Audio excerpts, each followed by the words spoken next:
ShieldMore and Planet Raiders. We are in the building tonight, y'all. Salute.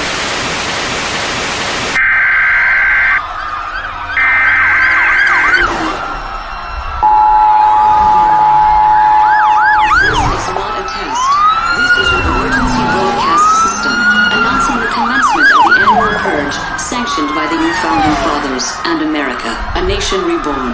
May God be with you all.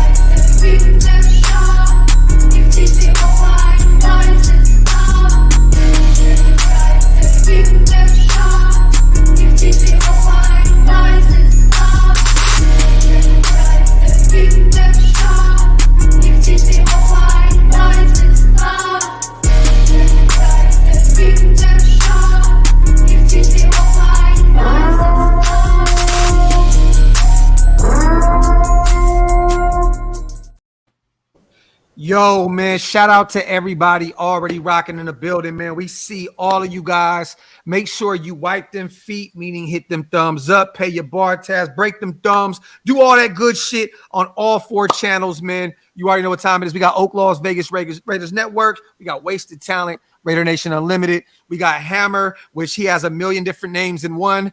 Raider Nation Talk Daily. Yeah, all that good shit. How do you say it, little bro? Raider Nation News Today. I already knew how to say that. Morning donut shop. Bing bong.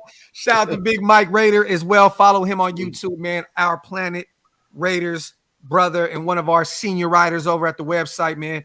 We all just got back from Las Vegas, Nevada. Out there, man, doing the draft. Shout out to Barcode Burgers. Once again, man, shout out to our sponsors. You already know, man, Woodson Whiskey, man. WoodsonWhiskey.com, man. Go get your bottles. Proud, you know, man, look, Happy Dad, all that good stuff. What happened there? What happened there? You want to Happy Dad. I wasn't so happy when I was drinking it. I was angry as a motherfucker drinking that shit. It was that grape, bro. It was that grape. He said, yo, this shit got alcohol in it? Nah, man, but Barcode Burgers, man, and everybody else that made this trip a success. Once again, too, shout out to Charles Woodson, man, the GOAT, for just kicking with us all damn night, man. We had a ball. Finally get a chance to really break this down, really break down the later rounds. We already talked about the first, the second. But you know what, though? We're going to break that down as well because we knew we were partying and, you know, the audio was a little questionable on day one. We're going to talk about all this. We're going to give grades on our draft picks, on all 9 picks, and we're going to talk about the UDFAs as well, man. Before we do that, my brothers, Wasted Talent, what's good, bro? Man, listen, brother, I am feeling terrific about the draft. Another note really quickly. When we were out there in Las Vegas, man, I really feel the energy, man, around this team. You know, I feel like something real positive is going to happen. And you know, we always talk about the equinox and stuff, but like in a real way, man, I feel like we're building something really, really special right here. This is the first time in my lifetime that I've watched the Raiders methodically build a team. Like if you look at some of the moves that have been made, they're not going out and just putting names on a piece of paper. They're getting people that have a specific skill set. And there's a lot of people who can say that, you know, the Raiders didn't do this and they didn't do that and they didn't draft defense. But if you have that take, that means that you're not watching football because they have, and Graphk said this earlier, they drafted the 3rd most defensive players out of any team in the National Football League. And then if you look at the UDFAs that they brought in, oh man, it got even better. And when I'm looking at the scouting reports, because I'm writing a couple articles, the scouting reports for some of these guys, man, now I understand. The common theme is scheme versatility. They're smart. They're good tacklers, high motors. These are all common themes of some of their draft picks. So I'm hyped. Wasted. One thing that we haven't talked about either is we got a bunch of 4-year guys, mature guys that are coming to the league already with 4 years of football at the collegiate level. So these guys are already coming in prepared. Don't get me wrong. You know, the NFL is different. It's a whole nother beast. But to get a lot of players that, man, are coming in with a lot of, 4 years behind them, that's great, man. Guys that come in and be leaders can be leaders from day one. You know what I mean? Yeah, you know what I'm saying? Hammer, man, how you feeling, little bro, about everything, man? Before we go into the grades and all that good stuff, man, talk about the weekend and let the nation know what's up on your end, man. Mute it again. See, you're doing all that weird shit over there, bro, and you done muted yourself. Another amazing weekend with the family.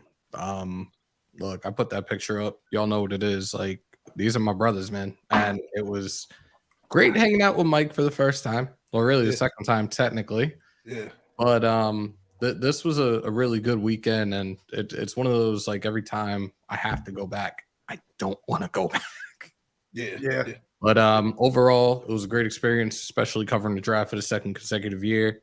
Charles Woodson hanging out with us was dope. Like, did not expect him to be with us for hours on end. But we had a great time, man. And thank you guys, because you guys make it more fun and more entertaining every time we get together. Oh, and we have to thank Hammer once again, even though we did 1,000,000 times in Las Vegas. Him and Cody were definitely two guys that actually made that presentation, the audio. Everything was phenomenal, and because of you guys, the look and all that, man. So salute to my guys. Big Mike, man, the rook of the team, but not the rook when it comes to knowledge. For those who don't know, Big Mike has played the game his whole life. You know what I mean? Yeah. So he knows this game. This is why when he breaks down tape, it's so phenomenal. Like I said before, one of our senior writers over at Planet Radio. How did you take the experience in Vegas, brother? And let's talk about that before we really start to breaking this, chopping down this fable. You know what I mean? Yeah, just first off, shout out to Barcode Burger for showing great hospitality. Yes. Everybody was very welcoming.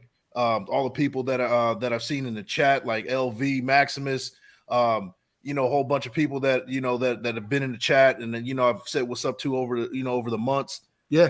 Finally seeing them in person was great. It was awesome. And you guys, man, like I felt like when we got together, it felt like we've known each other for years. It was crazy how that was. It was like we got together, the jokes were flowing, everything was going. It was just perfect, man. And I just had a great time. Shout out to Thor for his hospitality and his wife. Mac and cheese was slamming. Barbecue was mac and cheese is crack, bro. Man, that was some top 3 mac and cheese in my life. Yes, man, for real. Well, you know what that means? You know what that means, you guys, right? In Northern California, we got a lot of soul up there, my brothers. You know what I mean? Man. You know what I mean? So, hey, look, Wasted, you cannot take back what you just said.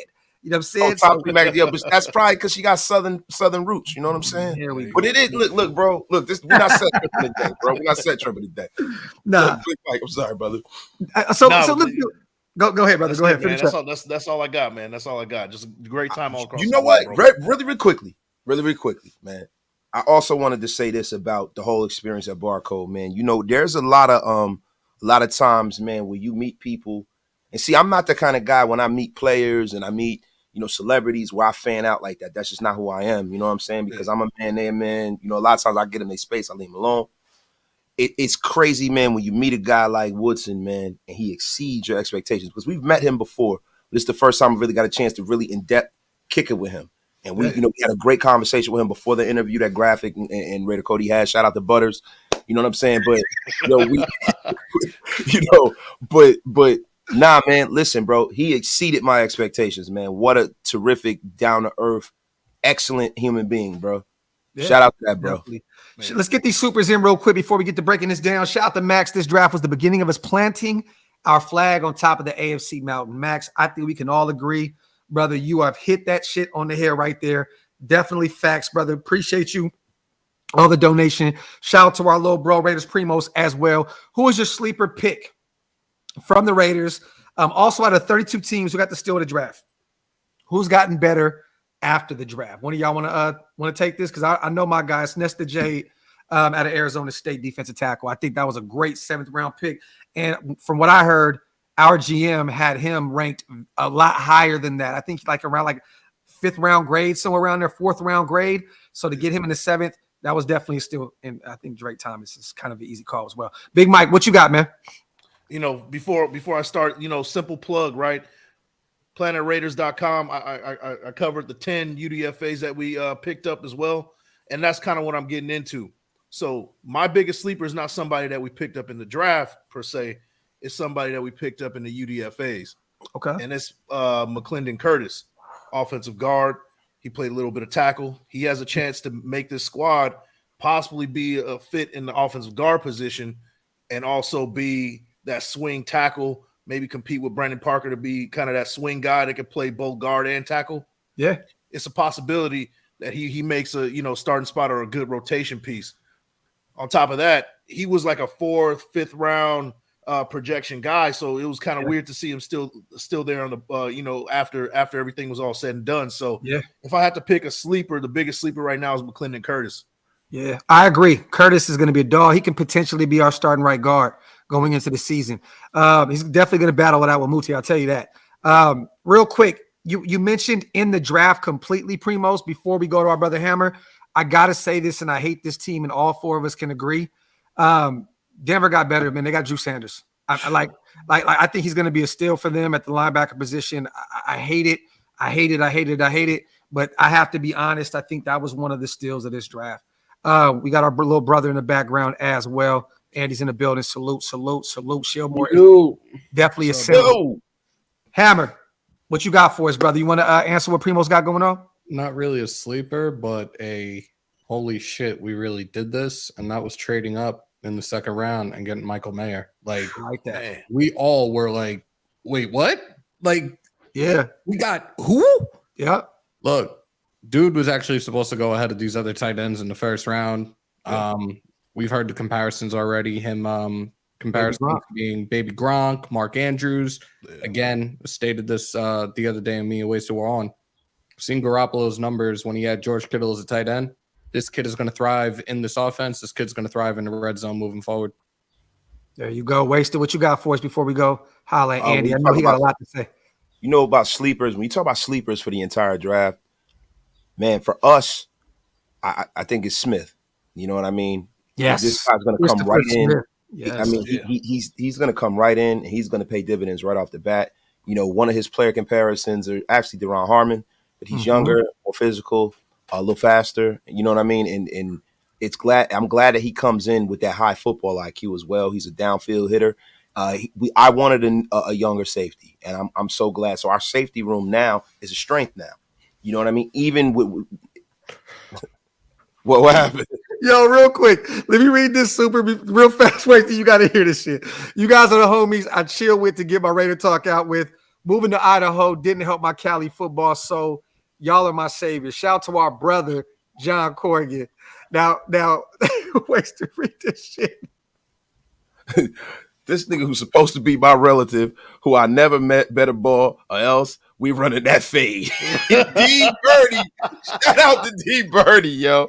You are retarded, yo. And Wasted is actually writing an article on him right now, D Birdie. So hopefully you get to know your cousin a little bit through Wasted Talent on PlanetRaiders.com. Yeah, hopefully. Yo, all right. So look, let me close this one up. The steal of the draft, Trenton Simpson to the Ravens. Ooh. That right there, man, was big. Because now Trenton Simpson gets to go into a situation where the Ravens are going to use him exactly how he's supposed to be used. They're gonna play to his strengths. He's playing next to Roquan Smith and all the talent that they got on that defense. Yeah. Trenton Simpson is going to be a star with the Baltimore Ravens. That's the big. What Wasted said, that's the biggest factor, bro. Like a linebacker, a big name linebacker in the draft that doesn't have to exceed any kind of expectations because he fell in the draft and has a superstar lined up next to him, just allows him to play free as can be, dog. Like he could be whoever he wants. Like, bro, that's the difference, right? If he would have got drafted to the Raiders, the expectation would have been sky high. He would have needed to become that guy, right? Out there, he doesn't have to be. They're just viewing him as a third-round pick. Yeah. And then when this guy comes up and turns out to be this guy that we all thought he was coming into the draft, everybody's going to be like, holy shit, dog. Like, whoa, you feel me? So I agree to a certain extent with Wasted on that one for sure. But who do you got, Andy, if you had to go another direction? Who do you have as the steal of the draft, is an entirety in the draft and then a steal for us? I mean, maybe it's like corny, but it's like, dude, Jalen Carter was at 9, dog. Like, that's the best player in the draft, dog. Like, sorry. Like, it sucks that we had that option, but He was the steal, bro. Like, I'm talking about these people moved up one spot, grabbed him. This is a guy that's supposed to be the first or the second pick. They said, I'm going to chill at almost number 10, pick him up, then picked his other teammate at 30, Nolan Smith, Kelly Ringo.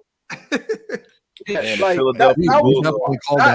terms of Steelers draft, like league wide, you got to give it to them, right? Because that's not just somebody that's like a late round gem or a diamond in the rough. It's like he is an impact player day one.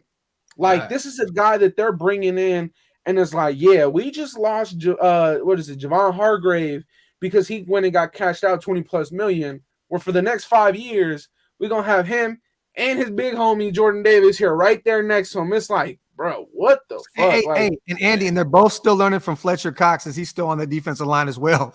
It is wild, bro. Like steel wise. Think about it. What other team was going to pick him, and what other team was going to allow him to be that player that he could be? But that's the thing. That's the thing right now. That's the thing right now. We talked about this when it came to this situation. He got everybody around him. He got all the comfort around him. He got 7 players that he knows? Hey, Hammer, tell Andy to shut up. Andy, shut the fuck up. Yo, we talked about this with this situation in regards to Jalen Carter, and we've heard that there are other red flags out there, whatever the case may be. But at the same time, did the Eagles really get a steal? No, they're now the fucking Philadelphia Bulldogs. This kid is going to be fine because he has his former college teammates around him. Yep. Who's to say that he wasn't going to get fully exposed if he was drafted by another team right now? Exposed in what way? Because talent-wise, that is a steal. You got the best player in the draft at number 9. I think him being drafted by the Eagles, he's going to work out fine. But I think if he were to go to any other team, I think it would be a different story. Yeah, when you talk about like a player like Jalen Carter who has character concerns, right? If the character concerns are getting in trouble in the streets, that's one thing. But if it's a motor situation, then you got to have a good support system around him and guys who know how to motivate him and guys who know how to kind of get the best out of Jalen Carter. Him being in a familiar situation with players around him who he loves and who he has a great relationship with is probably going to pay dividends for him. Oh, yeah. Perfect. I think had he gone anywhere else, I think that's how you get exposed. Yep. It's not his God-given talent, man. We all know in the National Football League, there's very little that separates a lot of these guys, right? When you get a special guy like Jalen Carter, he can be a bust. We've seen it happen a million times, right? Yeah. But when you got family around you, you got guys who know what makes you tick. That is the reason why I think that the Eagles were the place he needed to go. The guy actually, it's like you can't stop what God has in store for you. It almost seems destined for him to play with his teammates, man. For sure. Hey, real quick, 3 notes real fast, too. I think Pittsburgh getting Joey Porter in the second round was a steal. I think New England getting Christian Gonzalez as late as they did in the first round is definitely going to be a steal, and Bill Belichick's going to turn him into a foundational piece, a dog. Like, he's going to be one of them ones. And then I have to say this, man. The steal of the draft period is just what the Houston Texans did by getting Will Anderson and C.J. Stroud back-to-back. Like, that was a bold move, bold strategy by, new head coach coming in from a winning program. They wanted to win now. And he said, you know what, I'm going to do is I'm going to draft 2 and 3. And that was just a phenomenal move from that new regime out there in Houston. And they still got, like great receivers. Like the Texans went all in, bro. Like they went all in, and I really like what they did in this draft. You know what I mean? Mechie matching up with Tank Dell now. That's going to be insane. Explosive. Yeah, the Texans did their thing. Shout out to Larry DM and shout out to Midnight Raider as well for the super. Got the best looking and the ugliest QB in the league. Shout out to Larry. Just to piggyback real quick off of what Wasa and Graphk said, I mean, it is very important that he went to the Eagles. I mean, it sucks, right? I mean, the Eagles got better, but he's got guys that are going to hold him accountable. On top of that, Jordan Davis, going into a situation with Jordan Davis, right? This is now his second time in his career where he's going to have to somewhat sit behind Jordan Davis, right? So not only that, it's like he also has that maybe he could think he's the guy, right? But in Georgia, he was not the guy yet until Jordan Davis left. Now in the NFL, he's going to a situation where Jordan Davis is there. So it's that kind of accountability, right? I feel like everybody he's with is going to hold him accountable, right? He can't be like, man, I'm this, I'm that. Y'all can't tell me shit. Hell no, bro. They've been in the same program since the jump. But to add the 2 cents on what Graphk said about the Steelers, not only Joey Porter Jr., but getting Corey Trice in the 7th round, bro, those are 2 huge picks for the Steelers. Yes. But for the Raiders, I'm pretty sure one of y'all already said it, but for the Raiders, I think it was extremely, extremely rare that we got Adam Plant Jr. as an undrafted free agent, because the production that he had at UNLV is crazy itself. Yeah. But you would think that a guy that had that production that didn't go undrafted was 6'2", 245 pounds. Yeah. That's not the case. He's 6'6", 265 pounds. So the measurables are there. Like, he has NFL size, and he has the numbers to go with it, right? Yeah. So to me, I think we stocked up on edge rushers, or even maybe just D-line in general this year, right? Hoping that all these guys reach their maximum potential, right? And with the right coaching, they should hopefully reach there. But for me, Adam Plant Jr. is somebody that I really like for the Raiders, because not only does he have the production, but he also has the size. You know what I'm saying? UNLV hasn't had a guy, little bro, that's been drafted, I think, now in 13 years. Yeah. Like the curse of UNLV, it's been forever since they've had a guy actually be drafted. So I know he's like, yeah.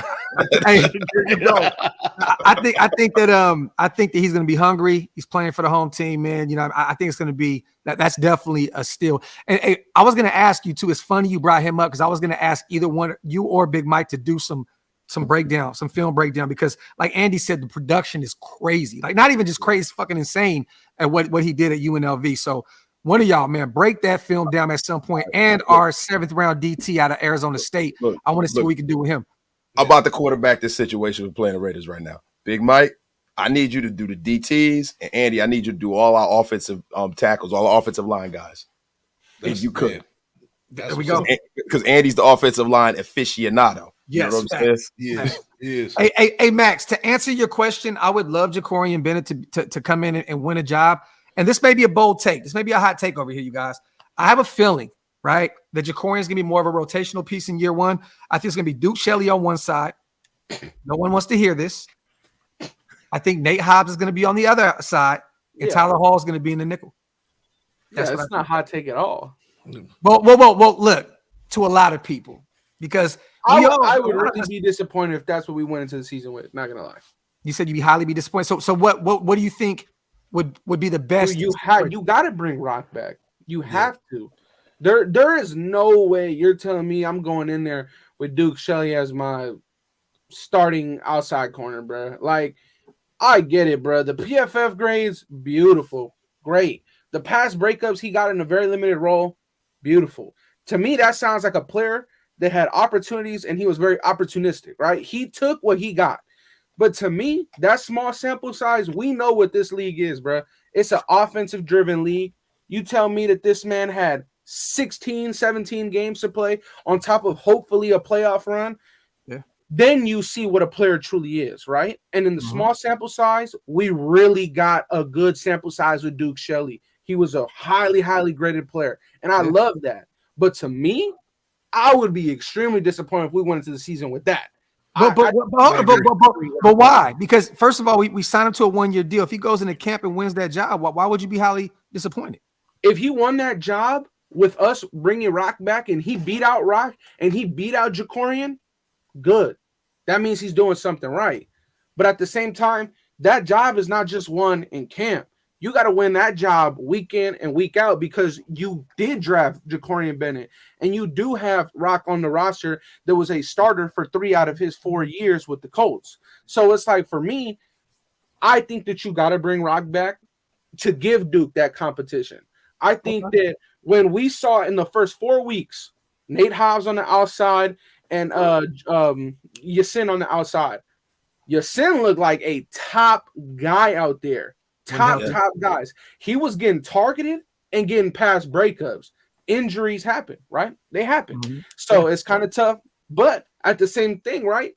The same happened for Duke Shelley on his squad, and Duke Shelley was opportunistic with his opportunity, right? So I would just rather somebody that is a proven starter in this league to go out there week one. If Duke Shelley wins that job in camp, great. But I would rather bring Graphk back and yes, keep Nate on the outside because unfortunately right now we don't have any other option. Yeah.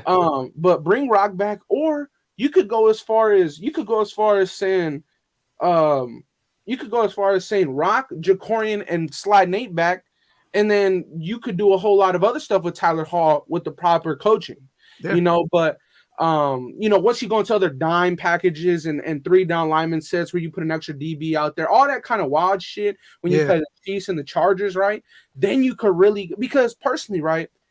And I don't mean to take too much of the air. Shit, bro. But you're on fire right now, bro. Hey, you have not been active. We're taking all this in, brother. Pause, but hey, easy. but it's like, realistically, right? Like Tyler Hall can become something greater, and I hope he does. But from what we know right now, is he is a fantastic role player, right? And I think you should keep it that way, right? For now, until he shows you even more. But once you get into those dime packages where you take out another lineman and you go out there with fucking 8 DBs or 7 DBs and 1 linebacker, you could have fucking Nate and Tyler on the inside, and they also had 2 perimeter corners with Graphk and Jakorian on the outside. That would be very, very stout against a team like the Chiefs and a team like the Chargers, right? But I mean, I think that right now, I don't think that we should be penciling in Duke or Tyler Hall to start. I think we definitely got to sign Rock Ya-Sin back, and I think it's gonna happen. Yeah, bro. Yeah. Hey, just kind of amplify what you're talking about, right? We also got to consider Christopher Smith at the nickel position as well. He's a safety, but he can also play the nickel position. Mm-hmm. He's thrived at the nickel position. So you could have, if you bring Rock Ya-Sin back, put him on the outside. Nate Hobbs, if he's not injured, let's see what he can do on the outside as well on the other side. Jakorian Bennett in a rotational piece, and then you could throw a Christopher Smith at the nickel position while we have, Epps at the other safety position until, he kind of gets acclimated, get Christopher Smith the reps, get him ready for the safety position down the line, and now we're cooking. So I do like what Eddie's talking about. I just think we have a overflow at that nickel spot, like a massive overflow, because to me, that's a great problem to have, though, little bro. That's a very good problem to have. Sure. Yeah. The odd man out right now is Merrick. Odd man out is Merrick. I'm sorry, bro. He's had 2 years, a year, really, year and a half ish. He's the odd man now. He's got to prove himself, because what I've seen, Christopher Smith should start with Marcus Epps in the back end. Especially with he only dropped because of his speed, right? That was dropped because he ran a slow ass 40, but just turn on that film, bro. Like that's there. He plays a lot faster than his 40 says. Yeah, the game speed is different. The thing is when you talk about this, the one guy that I think that I'm hoping starts is Jakorian Bennett. Because Jakorian Bennett has something that a lot of these other guys don't have, and that's elite speed. And he is an elite vertical, 42-inch vertical. He's 5'11", 200-pound guy. He's the prototypical corner in today's league. Now, corners are starting to get a little taller, but him being at that 6 foot mark with that speed is a guy that you would want to develop into a corner that you're going to have to go out there and take those X receivers and follow them around the field. I mean, he does an excellent job like tracking the ball, and he gets his head around really well. The only thing about receiver. Yeah, see, the only thing about Jakorian Bennett that worries me that I see is he has issues with his feet, man. That's the only issue. But I think if you can clean that up, I think you'll have an elite rookie playing out there, man. I think Graham's going to work wonders with him. I know he didn't give up a touchdown at the collegiate level ever. I believe Jakorian Bennett's never given a touchdown. So no, he did. He didn't give up one this year. Okay, this past season. I think he has 4 total. He has, he's given up 4 total, and that's phenomenal. That is phenomenal. And Patrick Graham worked with him at the Senior Bowl. But I mean, to what Wasa was saying, right? The 42-inch vert, elite speed. The last person on our roster that had those wild numbers ain't on this roster no more. Is this Ruggs, unfortunately. But we knew the incredible athlete that Ruggs was. Like. or probably still is, right? I mean, the dude ain't Trey Tucker. Go ahead. What would you say? But you feel me? So it's like a 42-inch vert, like, yeah, maybe his frame isn't the biggest, and maybe you're not gonna say go one-on-one with Tim Patrick or Cortland Sutton, every single fucking rep, right? But that vertical allows him to go one-on-one with him, right? Now, maybe in the red zone, you're not gonna want that matchup. Maybe in the red zone, you're not gonna want that matchup all the time. But no, I think right now we have a overflow at that nickel, right? Because I think that Merrick does his best work in the nickel because in college, that's how he won his, what is it, the Jim Thorpe, right? The TCU. Yeah. Yo, I forgot about that. Yeah, so bro. Like Merrick won the Jim Thorpe getting fucking PBUs and all this crazy shit in the nickel. So it's like, man, we need to find perimeter corners, bro. Like that's what we need, and we need that bad, right? Yeah. And thankfully, what I love, and maybe it's not like a good thing, but it's also not a bad thing, right? We don't have a true. You can't pencil in any defensive tackle to start. You can't. No. You cannot pencil in one. But that is the beauty of it. Everybody is going into that shit. Yeah. This could be my job for the next 4 years. Yeah. This could be me. This could be talk me. That shit. Although it's like a little bit of uncertainty and it's unsettling going into the season, you want to know what you got, but at the same time, it's like you got 6 dudes right there. Then it's like, hey, but you know what though? I can start here. I can make. But guess what though? To see all those edge rushers, they're gonna fight even more for that job. Because they're gonna make their life that much easier. When you see Tyree Wilson on one, Max and Chandler, they're gonna be like, I want to be out there starting in the middle of these guys. You know what I'm saying? Like that's gonna be fun to watch. That's gonna be a fun competition to watch in camp. Gotta win your one-on-ones.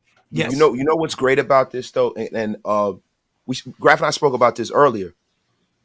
When you talk about what Patrick Graham does and the way they do this defense, a lot of times it's situational, right? So the guy that might start against, say, for instance, the Chiefs won't necessarily start against the Dolphins. Absolutely. It's about having those skill sets on the roster at the time. So you got a guy like, say, for instance, if we're going to talk about the young pup we just drafted, man, right? If we're talking about, him, he's a guy who was a 5-tech defensive end at Alabama. You know what I'm saying? And now coming to us, he might not have the bend and the pass rushing skills to play end with the Raiders, but you can move him inside, and now he could be your pass rushing defensive tackle.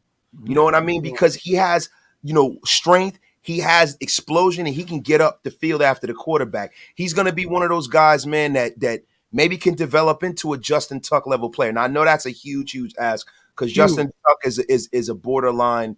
He's an all-pro kind of a guy, right? Yeah. But that's what I see from Byron, man.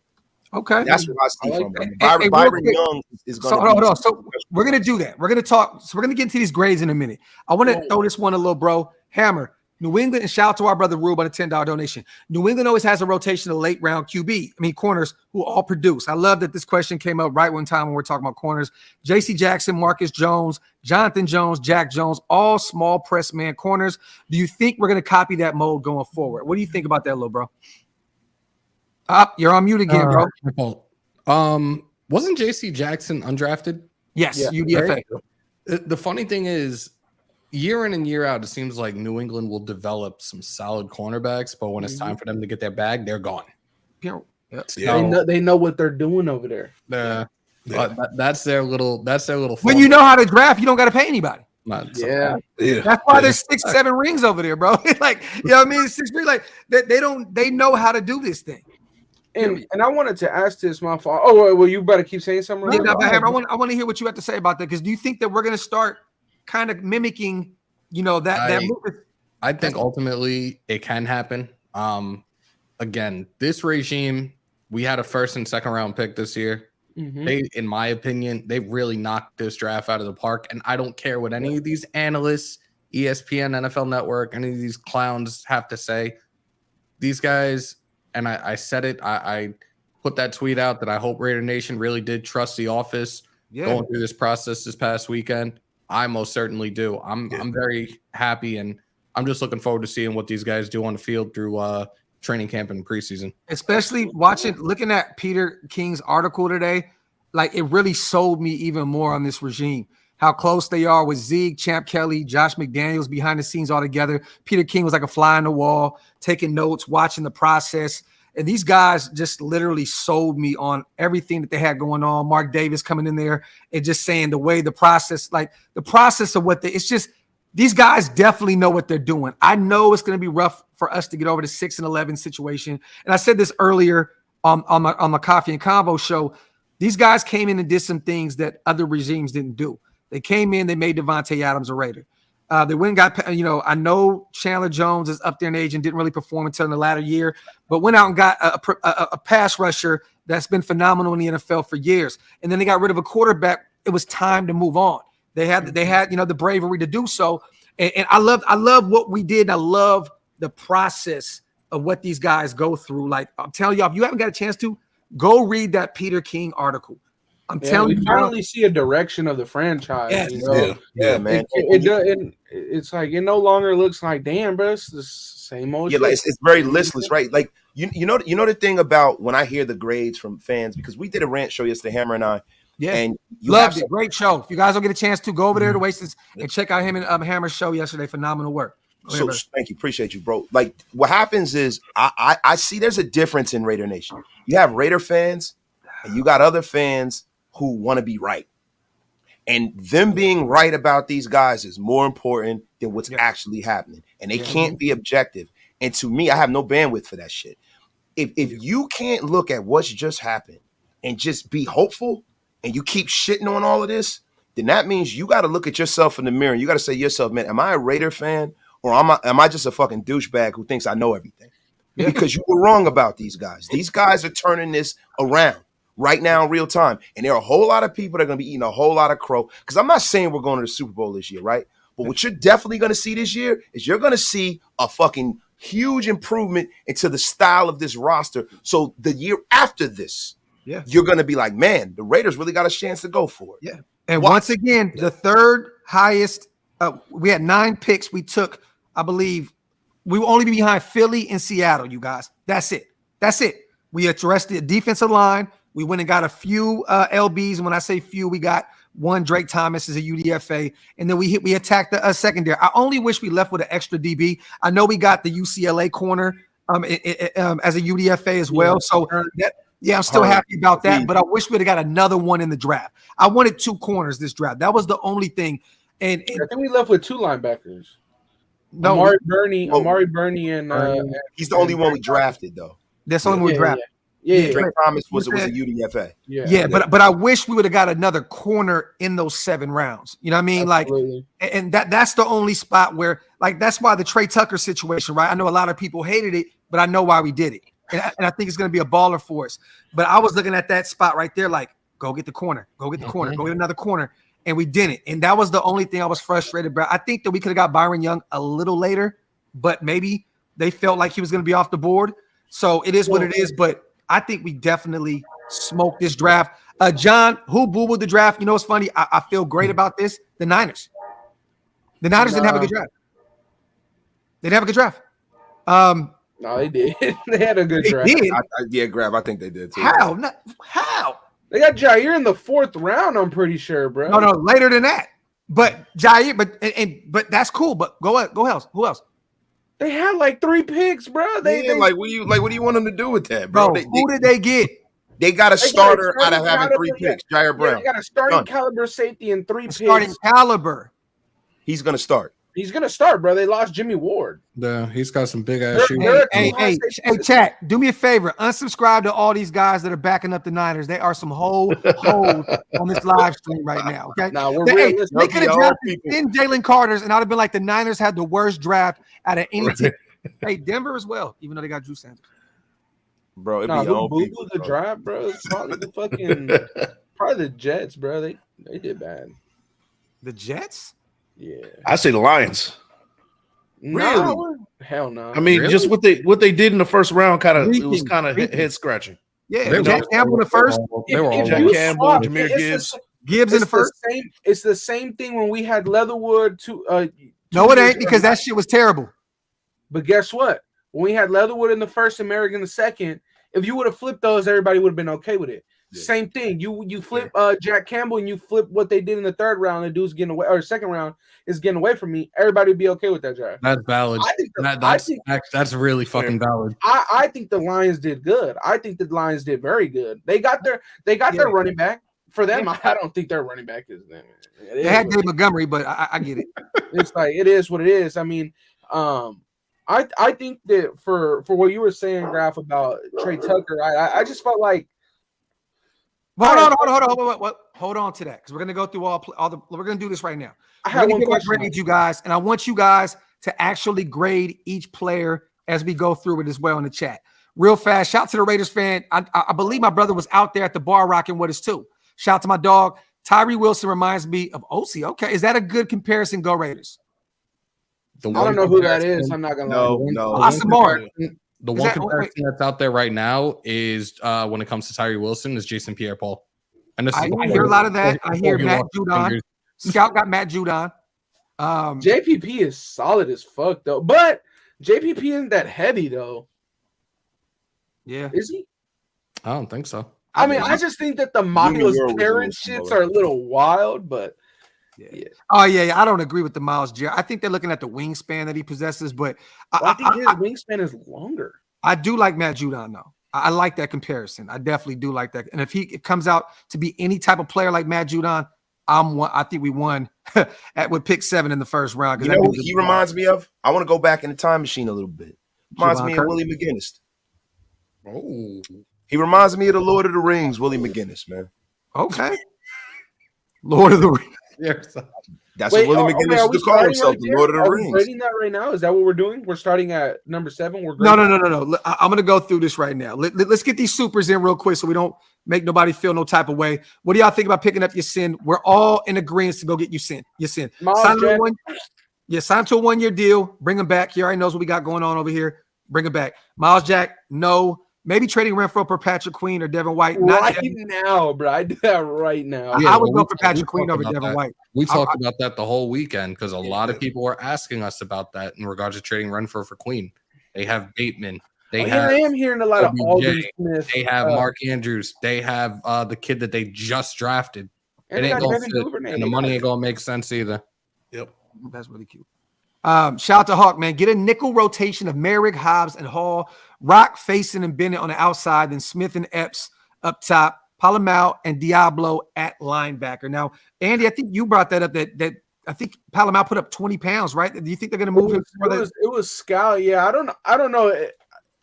The way that Scout worded it on Twitter is like I don't know if he said that that's what they were doing or if he was saying that that's what they wanted to do or what was going on. But yeah, if that boy Isaiah Pola is over there putting on 20 pounds, bro, it's because he's gonna play linebacker. Like, yeah, like he's real quick. We got 2 more supers, and we're gonna do this grading system, you guys. This is facts, John. A quick moment of silence for those who don't know. Shaq Bennett's 2-year-old daughter drowned in their pool at the house. I cannot even imagine what that family is going through right now. Shout out to Shaq, man. Shout out to his family. Real quick.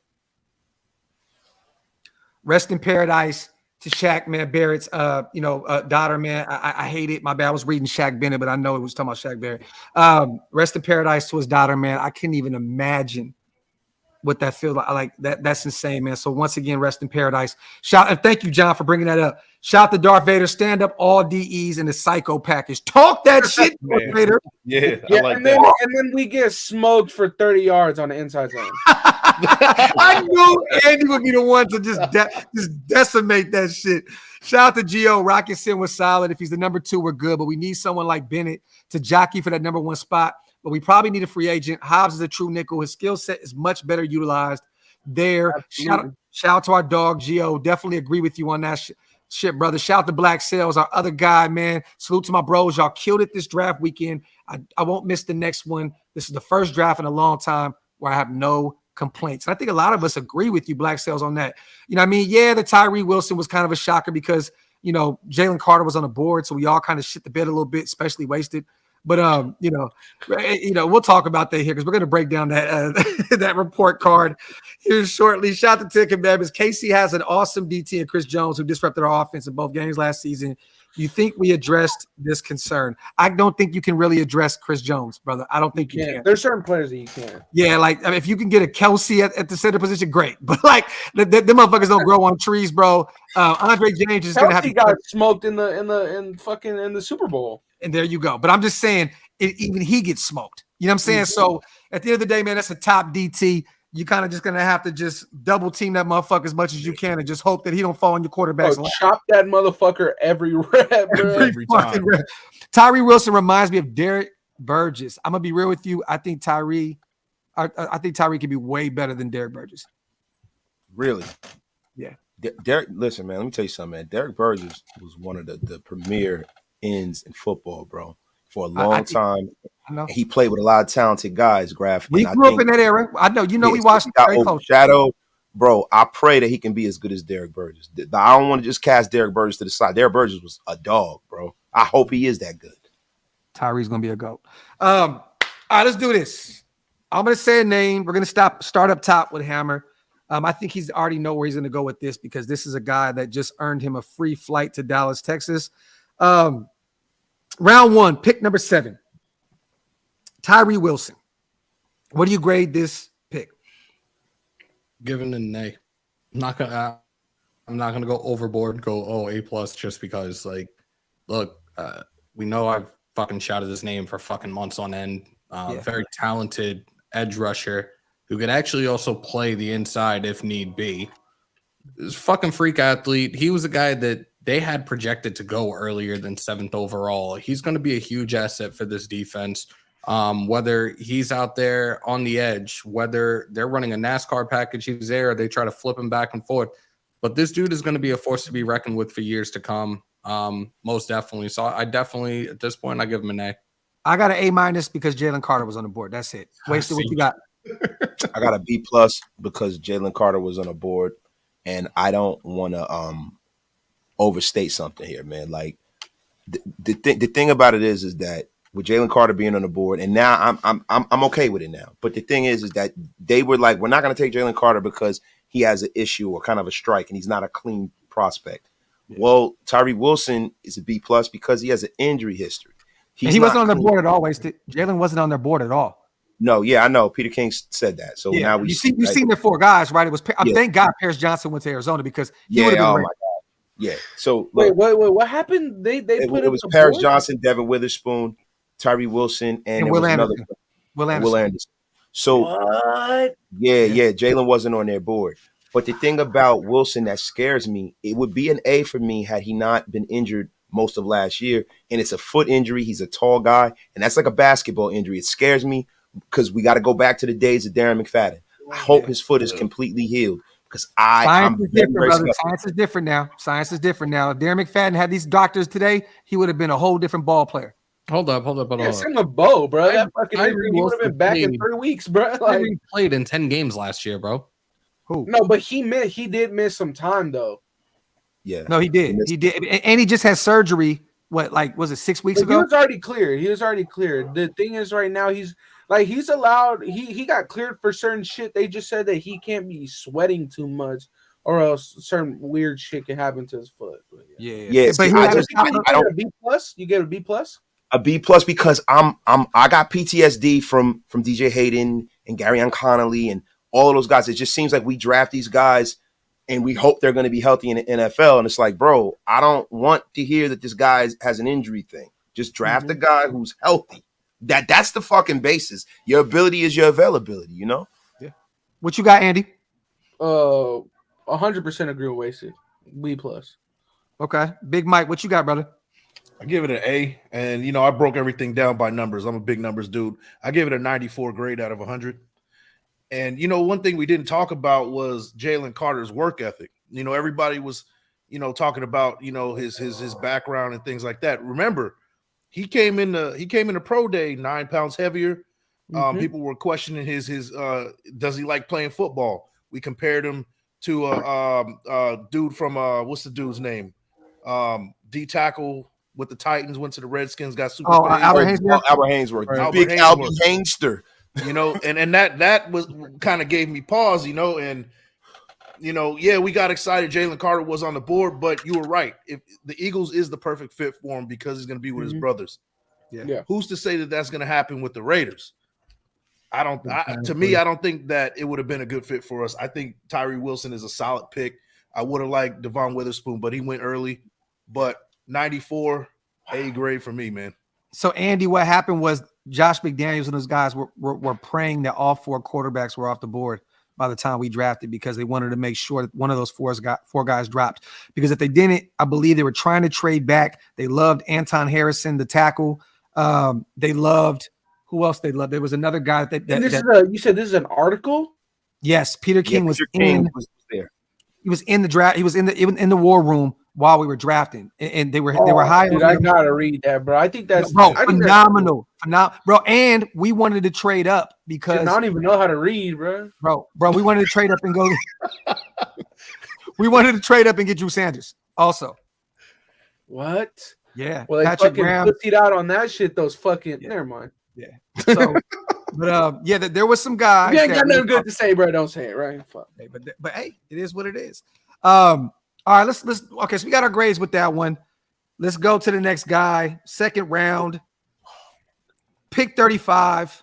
We traded down, I believe, 3 spots. Yeah, 3 spots. Traded up. Or traded up. I'm sorry. 3 spots. Got probably the best tight end in the draft. I'm a Notre Dame guy. There was some other guys that I definitely liked in this draft. But we went and got Michael Mayer, baby Graphk. We're going to start down bottom this time. Big Mike, how do you feel about that? What grade you got? A+, 98 out of 100. They went best player available here. Yep. It was, and that's what I like. A lot of times we're playing the reach game. We've played that over the years way too many times. We're trying to be the smartest guy in the room. Hey, if the guy is right in front of you, this guy's the best on the board, you got to take him. He changes the offense. He could be that generational tight end, for years to come. I like it. 98 out of 100. I love the trade up. It's a perfect pick for me almost. 98. He said everything that I needed to say. I can only imagine those 2 tight end packages with him and Hooper out there. He's a great blocker, great receiver in the passing game. A+. Andy, what you got, bro? A+ for sure. You gave up a 5th round pick to move up 3 spots. Nothing. You got the best player on the, not just on the board, but you got the best player at his position in the 2nd round. I get that one an A+. I mean, yeah, man. It may not have been a need, but I mean, it kind of is. All the contracts are over within 1 year. So every tight end we have is on a 1-year deal. Yeah. So A+ for me for sure. Wasted. What you got, bro? Definitely A+ because you actually got better at tight end. And I know people that go, what? What do you mean you got better? You got better because 1, he's healthy. 2, he's younger. 3, he's a terrific receiver in the red zone. He's physical. He can block. He's everything that we need in this offense. Yeah. See, a lot of times, man, we look at these guys and we look at their attributes. We look at it. He's fast and, but Darren Waller is a show pony, man. He's a sports car. But sports cars are very, very hard to maintain. Maintenance costs a lot of money Yeah, bro. And you know what Mayer is, bro? He is that dependable Ford F-150 that you use every day and you make your money with. You can run over speed bumps that you can run over speed bumps with and not have to worry about the undercarriage. That's right. I think you guys said 1 injury in 4 years. That is longevity, my boy. And to play the way he plays, little bro, that speaks volumes. Facts. That's a granite-jawed Jesse right there. That fucking butt chin gives him powers, dog. American dad, Michael Mayer. Yo, he looked like the Tick. No. Paint that man blue. Yeah, we're not getting him on the show. Bro, he probably embraces the butt chin, dog. He does. He definitely does. Real quick, Hannah, what you got, bro? I think you pretty much agree with what we got going on, but go ahead, brother. Come on, man. 6'4", 249-pound tight end, 67 receptions, 809 yards last year. Dude is physical as fuck. I'm telling you now, you're gonna see him. You're gonna see a lot of pancake parties when it comes to him and his blocking. And please, hashtag pay JJ, hashtag pay baby beast mode. Because I love him. Now Mayer will fucking drive dudes 30 yards downfield for this man. So let's get the ball rolling. And before we go in the 3rd round, you guys, we can say something right now that we can't say in the past 10 years. About 10 years. We got 2 surefire starters for our future. Alex Leatherwood, bum. Who? Damon Arnett, bum. Gary and 9 Conley, years. bum. 9 years. 10 years ago was DC and Mac. Yeah, but Jonathan Abram wasn't him. Like we could continue to go. Sure, You know what I'm saying? Yeah, and the 2016 was a great draft. I'm not going to go away from it. But, I'm being extra because it's been forever. You know what I mean? We got Josh, one of the only guys in recent memory that we can even look at in the first round and say, thank God we got him. We got 2 surefire guys in the first 2 rounds. And we can go to the second round. The Raiders have been historically bad in the second round. It's even worse. You know what I mean? So thank God we got 2 guys, 2 building blocks moving forward in those first 2 rounds. All right, we're going to start with little bro Andy right here. Ward, Jesus Christ. I know Jahal Ward, man, and oh my God, Obi. Let's not do that shit, bro. Round 3, pick 70. We got a defensive tackle at Alabama, winning pedigree, Byron Young. Andy, what do you grade this? B minus. B minus. I like the pick. I mean, I like the player. I like the fact that once the snap count went up, the production went up, right? Because it shows that it's in them, right? It shows. I mean, I don't know if that's pause, but pause. It shows that the production can be there when given the opportunity, right? And he's a guy that, maybe he didn't get that opportunity in Alabama earlier for a reason, or maybe it's just because Alabama's Alabama. They got 5 stars everywhere, Yeah. So I like the pick for sure. I mean, the dude is explosive off the line. And some say that he's not much developed as a pass rusher, but them last 5 games, getting three sacks in the last 5 games that he played, that's production to me. So I think you give the man a bigger role, more snaps. Obviously, he's gonna have to earn it. But I like the pick. B minus for sure. I'm gonna go C+ because there was, to me, better players on the board. But I understand where you're going from, because I want to say B- because we stuck to our board and we got the guy that these guys wanted. So I'm going to go somewhere between that C+, B- range, but I'll say C+ just because there was so much talent still there at 70. And I think that if we went another direction, I think Drew went right before that, didn't he? Yeah, but there was Drew went at 67. Yeah, and, he went at 70, man. So that, I'm not even talking about just Drew, bro. I'm saying that there was plenty of other players. There was starting caliber guys there. Yeah, bro. Big Mike. Matter of fact, you know what? Big Hammer, what you got? That hey, that Woodson whiskey is kicking in now, y'all. So, Jesus Christ. Look, Andy, I agree with Andy. But grade wise, I'm kind of on the fence. I want to give it a B-. Just looking at his numbers, I didn't know much about the kid going into the draft. Like, he wasn't a guy that had my attention, but we didn't talk about him at all. Yeah, so for me, that's why I'm giving it the B- right now. But he is one of those defensive linemen that is really good in passing situations. He had 4 sacks last year. So he's a guy that will get to the quarterback. He will be a disruptor. So I'm giving this a B- right here. I love it. Real quick, shout to Raiders salute, my dog. There's no development needed. Baby Ron's gonna come in year 1 and be a dog for us. Simple and plain. There's no development needed with that guy. He's ready for the next level. He's gonna ball. I'm gonna tell you right now, you got 2 Notre Dame fans right here that's been following that team since forever. This guy is a true professional. He's ready to go year 1. Is that a Yankees jersey? Yep. Yo, burn that shit, bro. Hey, real quick, man, while you guys are in here, I can't see how many people are all across, but right now, man, if you're watching on Hammer's channel, Waste's channel, it doesn't matter, man. Salute to everybody here in the building. Make sure you wipe them feet. We got 800 plus in the building right now. Make sure you subscribe to all of our guys. Big Mike Raiders Football Talk. I'm not going to butcher my brother Hammer's page again. Hammer, where is it? Raider Nation News Today. Yes. Holy moly donut shop. Raider Nation. Wait, Hammer, you gave it what, a B+? B-. What'd you give it, Graphk? I gave it a C+. C+. Yeah.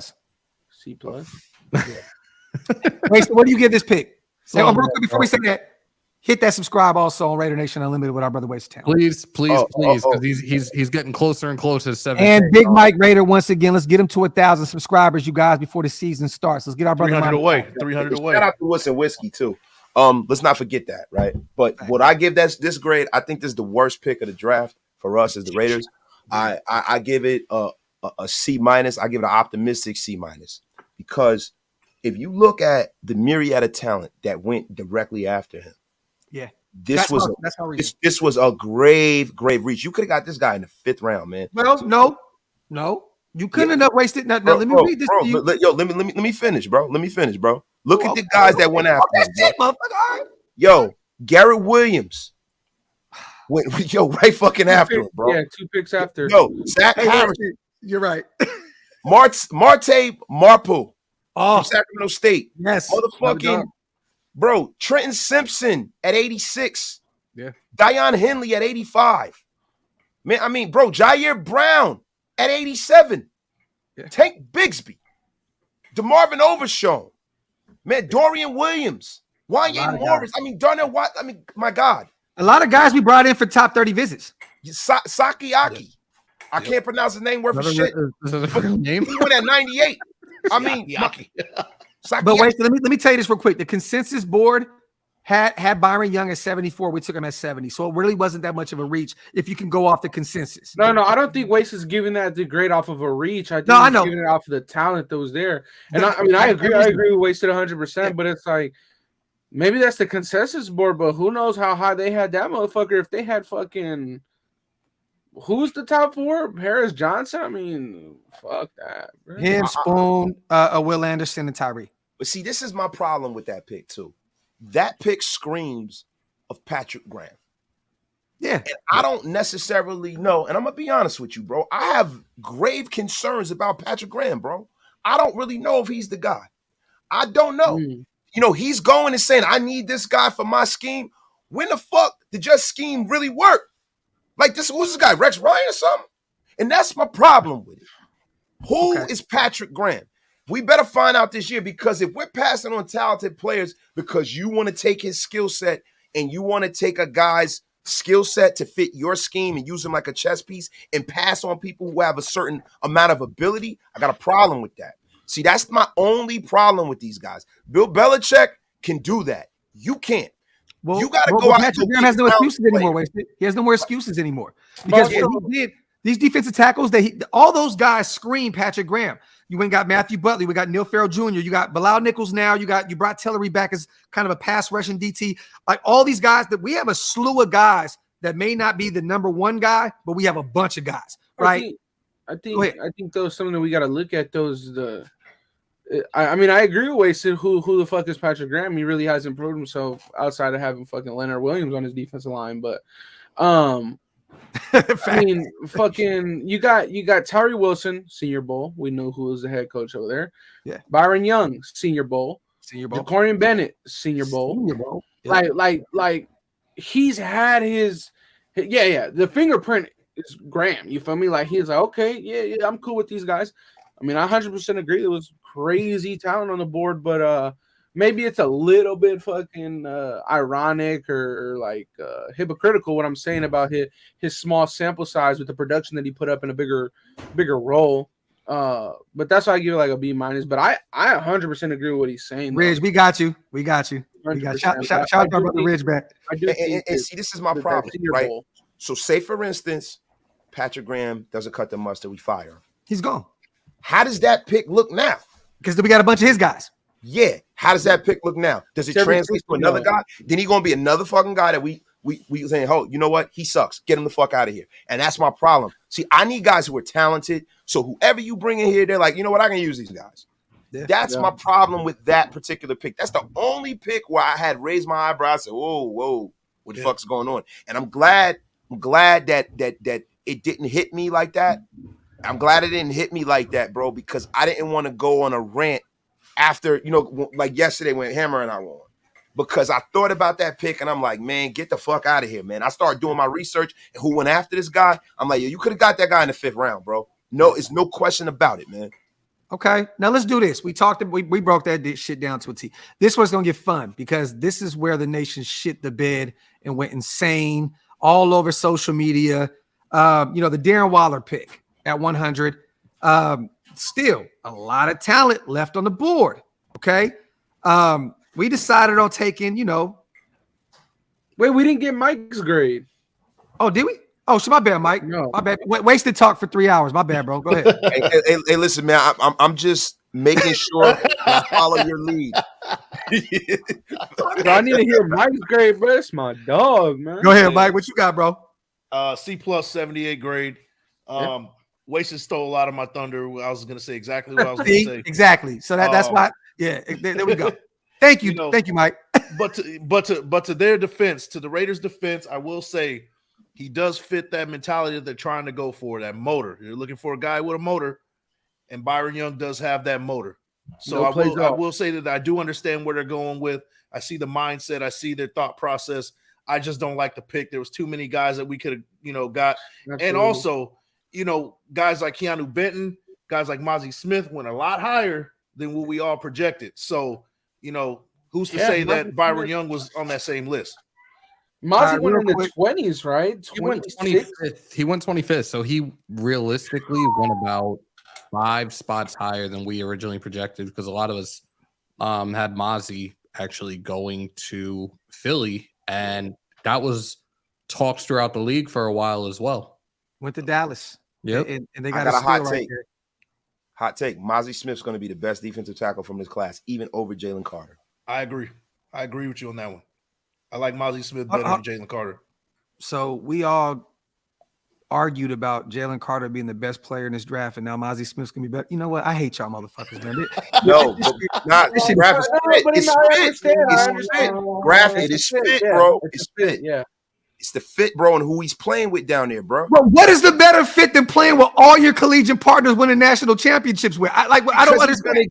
He's going to get taken out a lot. Mozzie Smith is going to be their guy in Dallas. The thing with Dallas is Dallas has a lot of high-end blue-chip guys in their defense, but they don't have a lot of depth.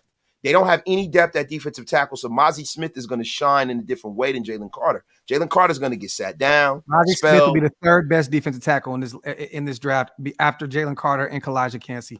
Point blank period. Write that shit down. Dude, I think it's going to take Kalijah about 3 years to get production going. Ooh. All right. I think you can see Kalijah Cansey playing well, motherfucker.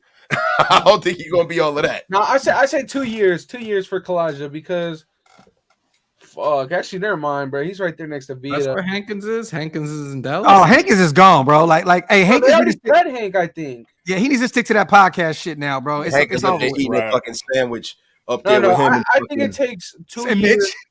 Yeah, I think it takes 2 years for Kalijah to start producing. All right. I'm not mad at it, but he's, but that happens to a lot of these guys. You know what I mean? Of course. It is what it is. We're going to start with our brother Big Mike once again. Right here, like I said before, round 3, pick 100. We took a young kind of, speedster.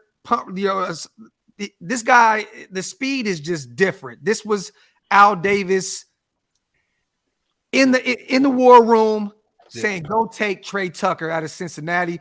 Look, I got to say this right before, let me do my grade real fast. Yeah. I'm going to say a solid C because of all the guys that we have on this roster.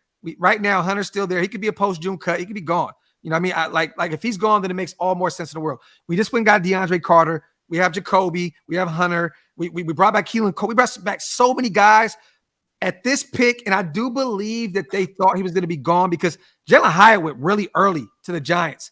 Like, there was a run on wide receivers a little later as well. I think they got nervous and said, we want our guy.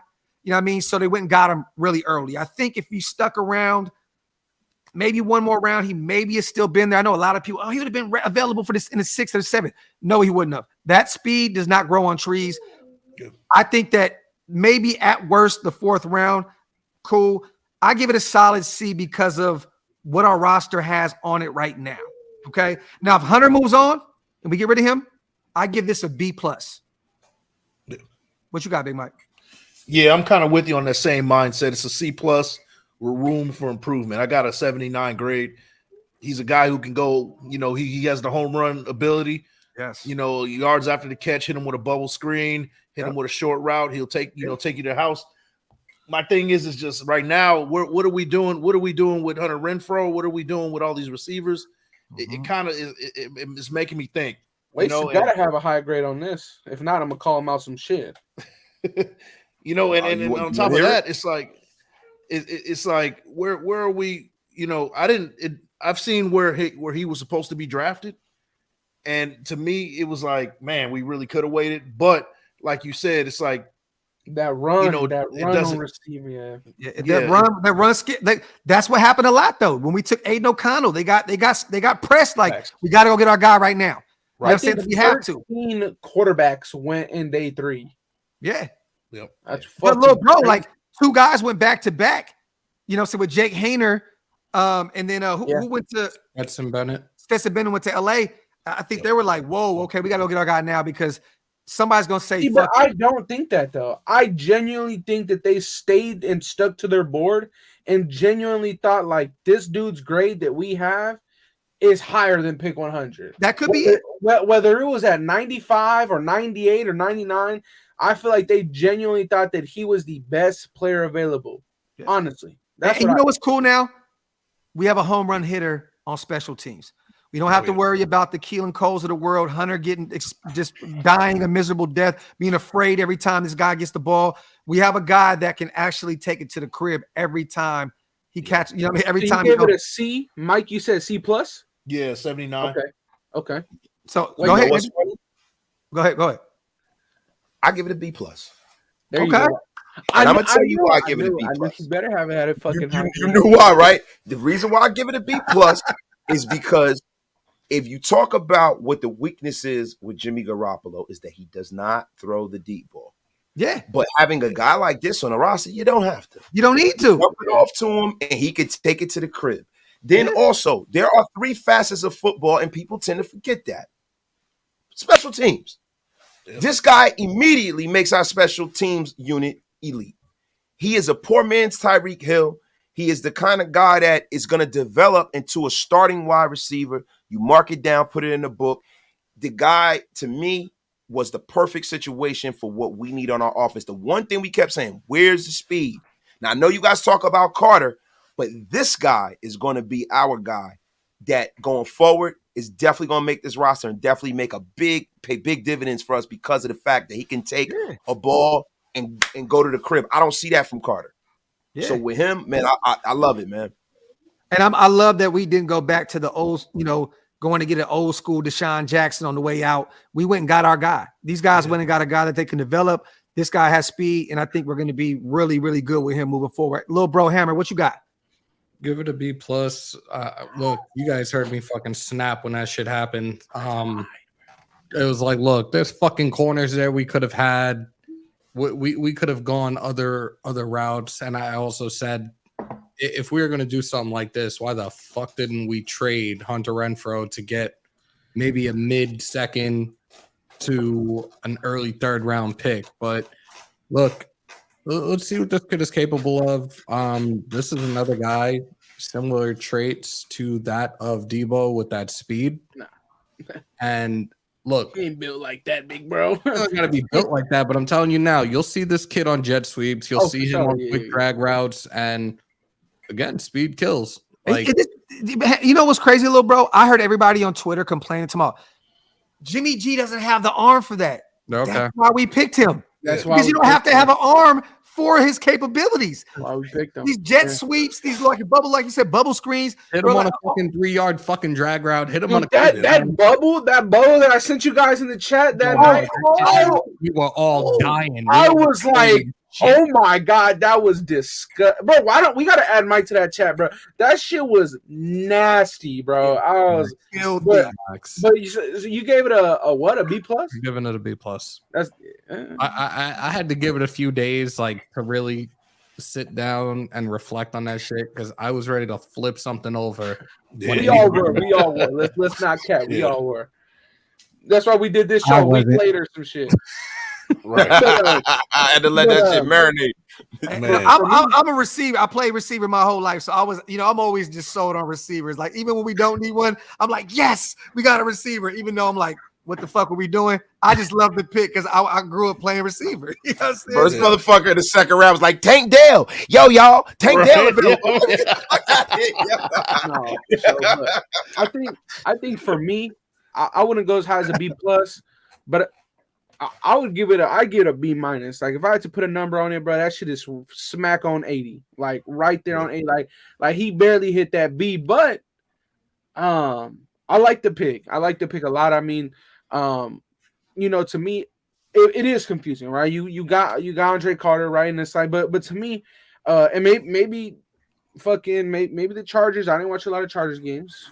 I don't think any of us did. But I didn't see DeAndre Carter getting jet sweeps, and I didn't see him doing all them little gadgets. I don't think I ever seen him once catch a bubble screen against the Raiders, and we played him 2 times a year. Yeah, I did see him smoke Keyshawn Nixon when Keyshawn Nixon had about a 20-yard fucking press, and then like 2 weeks later, T. Billy did the same shit to Keyshawn Nixon. But hey, he's doing good for himself. But I like the pickup. I think that he does add a lot of what Hunter Renfrow does not add. For one, Hunter, unfortunately, we love this guy. Not unfortunately that we love him, but we love Hunter. Unfortunately, his health is a major concern. And this is something that Waste has been pounding the table for. We've all kind of been homers a little bit about it. It's like, nah, man, it's Hunter. It's Hunter. Yeah. But Waste is like, the motherfucker can't last. He can't last. Well, here you go. Now you got a guy that maybe you can move on from your second big contract that you signed last season. You got rid of Darren Waller's. Maybe you get rid of Hunter Renfro's later down closer to the trade deadline or closer to the cut candidates and all that kind of stuff. Yeah. But yeah, I give it a B-. I think he has a lot to this offense, and yeah, man, I think the offense is gonna look a lot different. The only person I think should be worried is my guy DJ Turner, man. I don't know what's gonna happen with him. He gone. It's looking tough, man. It's kind of tough. Hey, Dame, Indianapolis got a steal. I think they got him in the later rounds, right? The pass rushers, he can kick inside. Well, I never knew how to say his name. Out of Barre. Out of KC State. Didn't he go to Indianapolis? I don't know where he went. Northwestern. Yeah, but I thought he went to the Colts, right? Who? Out of Barre? Yeah, to the Falcons. The Falcons. Oh shit! Falcons. So they got him and Clark Phillips in the 4th round. That's Clark, a nice. I hear fucking Clark Phillips again. I'm gonna fucking throw up. Scout was being. Yeah, Scout reminded us that he was out there. So he went to Atlanta. Okay, so they got another. That's Atlanta got a lot. They had a very very sneaky draft. They had a really really good draft. Yeah. Wow. I thought he went to the Colts though. See, Ridgeback said the Colts. No, he went to the Colts. I might be wrong. I think let me check it out, man. He went to the Colts. Julius Brents went to the Colts. The Colts had a sneaky ass draft too. Yeah, they had a really good draft, man. They got Anthony Richardson, you know what I'm saying? Like, but he went to the Colts at 110. Yeah. Okay. Yeah, I must over. Yeah, At a time when we are. Yeah. Adubawe. Yeah, it's the Colts. My bad, guys. What's your name? No, you good. But bro, there's so many guys that we evaluate. It's very tough to keep an eye on every single. And people got to realize too, during this draft, we were entertaining people. You know what I mean? It was a lot going on. This wasn't a situation where we could just sit back and literally pull up stats from every guy and break this shit down. Yeah. So it was a lot going on. Raider Slew, I think you mean right guard, right, brother? I don't think you mean right tackle. I don't think McClendon Curtis is going to play at tackle at the next He's never played at tackle. Yeah, I think he's going to be a guard, my brother. Jermaine Luminor got paid to be that guy. I think once we passed on Anton Harrison and then Paris Johnson was off the board. That dude was probably fucking seeing what that one dude, that article that y'all are talking about, he was probably happy as fuck that the Cardinals traded up for him because you would have been a swing tackle, my friend. You wouldn't have been starting day one, but and they got Darius Rush too, the corner out of South Carolina. That's cool. They got a nice little draft. You know what's funny? You remember Richie Grant, safety at UCF? Yeah. He went to Atlanta, fucking Eric Harris over there fucking taking up all his snaps, bro. Richie Grant ain't doing shit. All right, we're going to start this one right here. We're going to start with little bro. Andy. Jakorian Bennett at round 4, pick 104. At this point, right, everybody in the nation is fucking nervous, anxiety through the roof because we don't have a corner.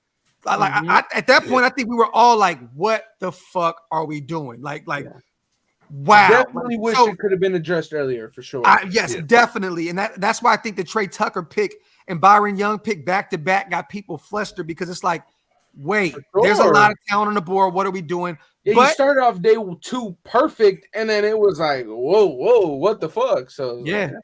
At this point, you go get the speedster out of Maryland, a guy that has a lot of potential, can eventually be that corner one. Like we were talking about earlier, didn't give up any touchdowns this past season. He did have another dog on the other side of him. You know what I mean? So I believe he was actually kind of shadowing wide receiver 2s at the collegiate level. But what do you have this at, Andy? Right here, Jakorian Bennett. Fucking home run pick, man. I think that I know everybody for whatever reason was in love with Kaylee Ringo, especially fucking Graphk here. No, what do you mean? But every round what we do. I don't want to hear it right now. Look, I think Jakorian Bennett is an A+ pick, man. He led all college football in pass breakups last year and the year before that. And maybe that is because him and Deontay Banks were paired up together, but I think that this is also the highest drafted cornerback pairing in NFL history. Yep. So there's a reason for that to happen. But the style of play, man, we were just talking about that. I think Wasted brought up the stat about the 42-inch vertical. It allows him to play very aggressive. That speed allows him to play very aggressive. And I'm not talking about aggressive with his hands. I'm talking about aggressive up on the line of scrimmage. He's going to play that bump and run. Like, we're going to get in your face. You're not going to outrun me. And guess what? You're not going to outjump me. So I think it was a phenomenal pick in the 4th round at 104, I believe it was. So I really like Jakorian Bennett as a pickup a lot. And also, I mean, unless you have some major fucking problems in the back end at safety, he also could play safety for me. Definitely. I look, little bro hit it on the head for me. I was already going to say a lot of that shit. I got an A. Hammer, what you got with Jakorian? I think this year it was only allowed a 66 passer rating against, bro. Like that's nasty, bro. So. And Hammer, man, had this guy on pretty much every one of his draft boards. Definitely hit it on the head with Jakorian Bennett. How do you feel, bro? I think I already know where you're going with this, but how do you feel? I'm giving this an A+. And the passer rating was 47.5. My God. Exactly. Crazy. Exactly. 4.3 speed. The kid is great in man coverage, quick fucking hips. I couldn't ask for anything better. Like when I saw the pick, I was like, holy fuck, we really did get this guy. Yeah. I'm ecstatic. And I really do think, like we were talking about it when it came to the corners earlier, I think he's going to be a 2 this season. I really do. I think he'll start by the end of the year for sure. Big Mike, what you got, my brother? I got a B+ on this one. I got an 88 grade on this one. And it's only because it's not necessarily about him. It's more about how much we kind of like squandered those last 2 picks in the 3rd round and really kind of just whiffed on them, to me, in my opinion. You know, you got guys like Adebawore, you got Clark Phillips, you can grab those guys, and you know, you can grab Adebawore in this slot. In the round 3, you could have got a Garrett Williams, who I really like. You know, so you know, you kind of move up. It's like a trickle down effect. He's kind of getting that 88 grade because of the trickle down effect. But I do love the pick. Very athletic. It's just the only thing is they whiffed on those 2 previous picks in the 3rd round. That's why I'm kind of giving it. I'm kind of marking it down just a little bit more. Okay, big bro, what you got? I got an A on this one, man, because of, you know, we're gonna look at it value. Dollar cost average, right? You went out and got a possible starting corner that late in the draft, right? And this is a guy who's a willing tackler, has a high football IQ. He has positional versatility. And to be honest with you, you know, we were sitting there, everybody was on fire. We were like, damn, we didn't get a corner. What you wound up doing was you got one of the 5 best corners in the draft very, very late in the draft. So to me, that's why his grade is higher than me. And I think that when you look at drafting players, right, late, a lot of times you get guys who are good team guys who are good rotational guys, but you don't normally get the supreme athletes. The supreme athletes normally go earlier. We got a supreme athlete really, really late in the draft. So if you can marry that physical ability with the mental game, now you got a starter late. that was the thing about Max Crosby when we took Max Crosby in the fourth, when everybody kept talking about his motor, his wingspan, his speed, all of that stuff. I was like, if somebody can get that and kind of like get him together and get his technique together, because that was the thing. He's very raw. He's raw. That's the same thing with Bennett. I'm telling you right now, in a couple of years, we are going to remember that pick fondly. I love it. Shout out to Corrigan, man. We appreciate you, brother, on the donation. And that's facts, though. Definitely shut down the other side. So they were definitely looking at Jakorian a lot, and he still gave up no TDs. That's definitely nothing that you can look at and say that guy didn't like. I can't take nothing away from Jakorian, man. I think we all agree. Home run pick right there in the fourth round at 104. And let's get Ghost Sniper in here real quick, man. He hit me with a 50-piece special earlier. I don't know where we are in terms of this. Look, we are family. We don't really give a like where they go. But salute, man. He said, I know I said this, Docs, earlier, but I want to say to my brothers, Hammer, Wasted, and Andy, and the rest of the team, y'all did a phenomenal job. Thank you for taking the time to cover the draft for the nation. I want to say to the nation, I love the whole nation. Salute to our brother, Ghost Sniper 35 Gaming. As always, my brother, we love you as well, King. Thank you so much for all the love that you show all of our platforms, man. That means a lot. Absolutely. And while you're at it, real quick, gang, make sure you go subscribe to our brother Big Mike Raider on YouTube as well. If somebody can, man, put the link in the comment section. He needs 300 subscribers to get to 1,000 subscribers. So let's run it up. Let's get our brother there, man, so we can have him, you know, being able to do monetize and all that good stuff, man. So shit, I gotta give Big Mike my fucking channel, bro. I'm be on that motherfucker. Send that bro, we know you, man. When the season comes back around, Andy gonna be lit every day. You can't go nowhere, bro. You gotta stay, bro. He can't help himself. All right, man. I'll say this though. If Big Mike up to it, the next live I do is gonna be with me and Mike, man. There you go. I love it. I love it. Now, I want to say this. We're going to go over these 4 last picks. Are you guys free Wednesday night? Yep. What time? Same time? After tonight? Yeah.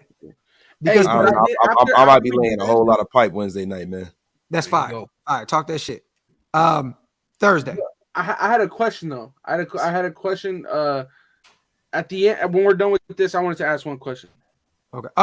Real quick. When we're done with the grades. Okay. Yeah. Are you guys free tomorrow night? Because what I want to do is I want to go these last 4. We're about to come up on 2 hours here shortly.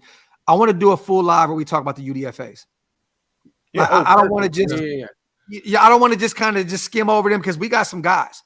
You know what I mean? And I want to go into that. I don't really want to give no grades. I kind of want to just give our honest. Then I'll save the question that I have for tomorrow. Then. Okay. Then there you go. If you guys are free tomorrow, since Wasted is laying pipe on Wednesday. No, bro, I'm kidding. Listen, I'm kidding around. Like I schedule my pipe laying. Hey, Wasted. You are married. You definitely schedule your pipe laying. What about?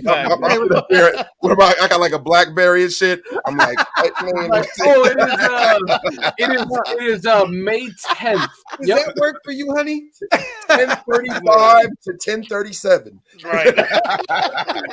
To make you guys feel any better, I just got done doing that right before we hit the live button. But that's just me, though. You know what I'm saying? But I'm just fucking with y'all. But hey, I'm not fucking around with that, though. But I'm just being honest. You know what I'm saying with y'all. So what works better for y'all, tomorrow or Wednesday? Let me know because we'll set it up. Either or. Whatever, bro. Let's do it tomorrow. That's how you know Hammer's a plastic fucking Warriors fan, because if that was the case, he would have tried to do anything to watch that game. He don't give a shit. But he don't give TV above me, bro. What are you saying? Nah, bro. Tomorrow. All I'm saying is he says Bing Bong all the time, and that's some Knicks shit. And he's from New York. So stop it. You just hit it again. You're a Knicks fan. Stop it. We're going to go over these. I love that. I'll keep that. That has to be a part of the show moving forward. But we got 4 picks, you guys. We're going to break down the UDFAs tomorrow night at the same time. So I want to give those guys some flowers and really break down what they've done at the collegiate level. Hell yeah. Okay, right here. A guy in the 4th round at 135 that we traded up again for, right? A quarterback out of a school that one of our brothers went to. He actually holds the interception a record there. A guy that, you know, I got to tip my cap a little bit, you know what I mean? Because I've been saying that he was going to be a Raider for a long, long time. Wasted. Take that fucking smirk off your face. Right. Man, keep going, man. There you go. Dude, man, keep going. Hey, we got a super trooper here at 135, y'all. Wasted. How do you feel about Aidan Mitchell Renz O'Connell at 135. Shout out to my brother Mitch. I love you, brother. Yo, man. I mean, to me, man, when I look at his skill set, I feel positively about it. I'm not gonna get overly hyped about him. The one thing I do like about him is that he's all dog, right? And that's what we've always wanted, right? And I like that he's accurate, and I like that he's solid. He has a solid skill set. I don't think the moment will be too big for him if he understands the offense. Yeah. The only thing I worry about with Aidan O'Connell is if he can deal with the speed of the game as a rookie. But I think he's the kind of guy that will either be a starter in this league or a high-end backup eventually. Now, I don't know if he's going to be a long-time starter. I don't know if he's going to be a superstar. But I think eventually in his career, if you look at how accurate he is and the way he commands a huddle and his mentality and stuff like that, I think eventually he's going to get a chance to start a few games in this league. The thing with him is, right, the durability's there. You know what I mean? He doesn't use his legs. He is a traditional pocket passer. He has a fast release, you guys. For those who don't know, a lot of people, not even just Josh McDaniels, has said that he has the same release as Tom Brady. That's the only thing he has even in common to Tom Brady. I'm not going to jump the gun, but he has that same quick, fast. It looks exactly like Brady's. It's Brady-esque. The guy is tough. If you give him time, he will find available wide receivers. He can make the throws. He can make the tight window throws. This is, like Wasted said, a high-end backup, but a guy that can come in and play in the spurts and start if need be. And with Josh McDaniels kind of being that quarterback whisperer, he can be a dog at the next level. We needed a backup quarterback, you guys. Brian Hoyer was always going to be number 3. Everybody was like, oh, my God, we got a 98-year-old backup. No, he was always going to be number 3. Yeah, he's been number 3 his whole career. Yeah, exactly. He was always going to be that. I'm going to give this a solid C+. It's Aidan O'Connell. You know, a lot of us were talking about CJ Stroud and all these other guys and blah, or even going out and get a veteran that's already been there and done that as a backup, the Cam Newtons of the world and blah. This is Aidan O'Connell. I'm giving him a C+ because I like what he brings to the table, but I'm not expecting too much out of him. You know what I mean? So it could be that solid C+ in that area. But I think that if anybody can get the best out of him, it would be Josh McDaniels, because we all know he loves his pocket passers. And with this O-line, if they can build on what they did last year and become even better this year, I don't think that him or Jimmy G is going to have a problem being protected. But C+. You got to give him a higher grade because he looks like a wingman in an 80s porno. Definitely. He's the one holding the camera, but like showing his dick sometimes. Well, like he's the wingman. He's like, hey, baby, need a hand with that?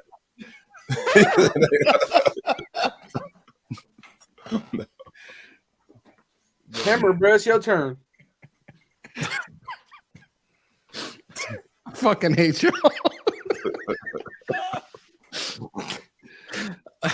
What you got for us, bro?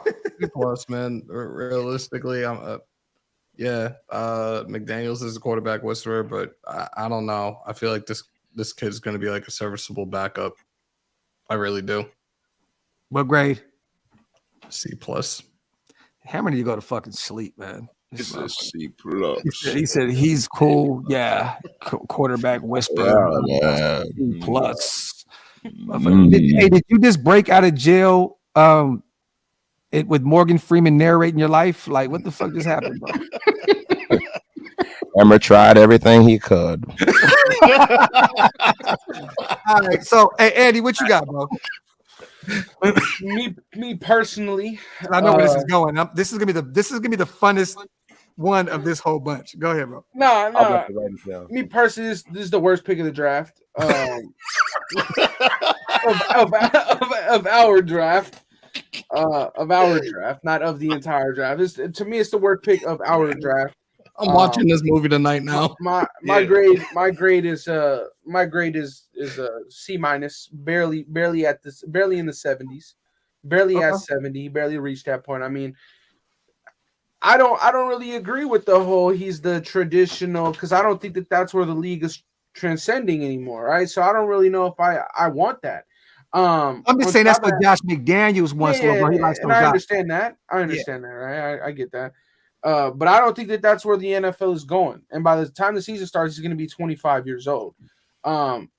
That's another thing that I may not agree with too much with, Ryan. I mean, you traded up to grab him. I believe you traded one of your back-to-back 6-rounders to grab him, which to me holds a lot of value, right? You literally he just got drafted at 25 and he's 6 years older than Andy. I'm saying, so it's like that's crazy, me, right? bro. That's crazy. To me, right? It's like you traded away one of your back-to-back 6 or back-to-back 5s. I think that holds a lot of weight, and I do value back-to-back picks, whether in any round. It could be the 7th, 6th, or whatever, right?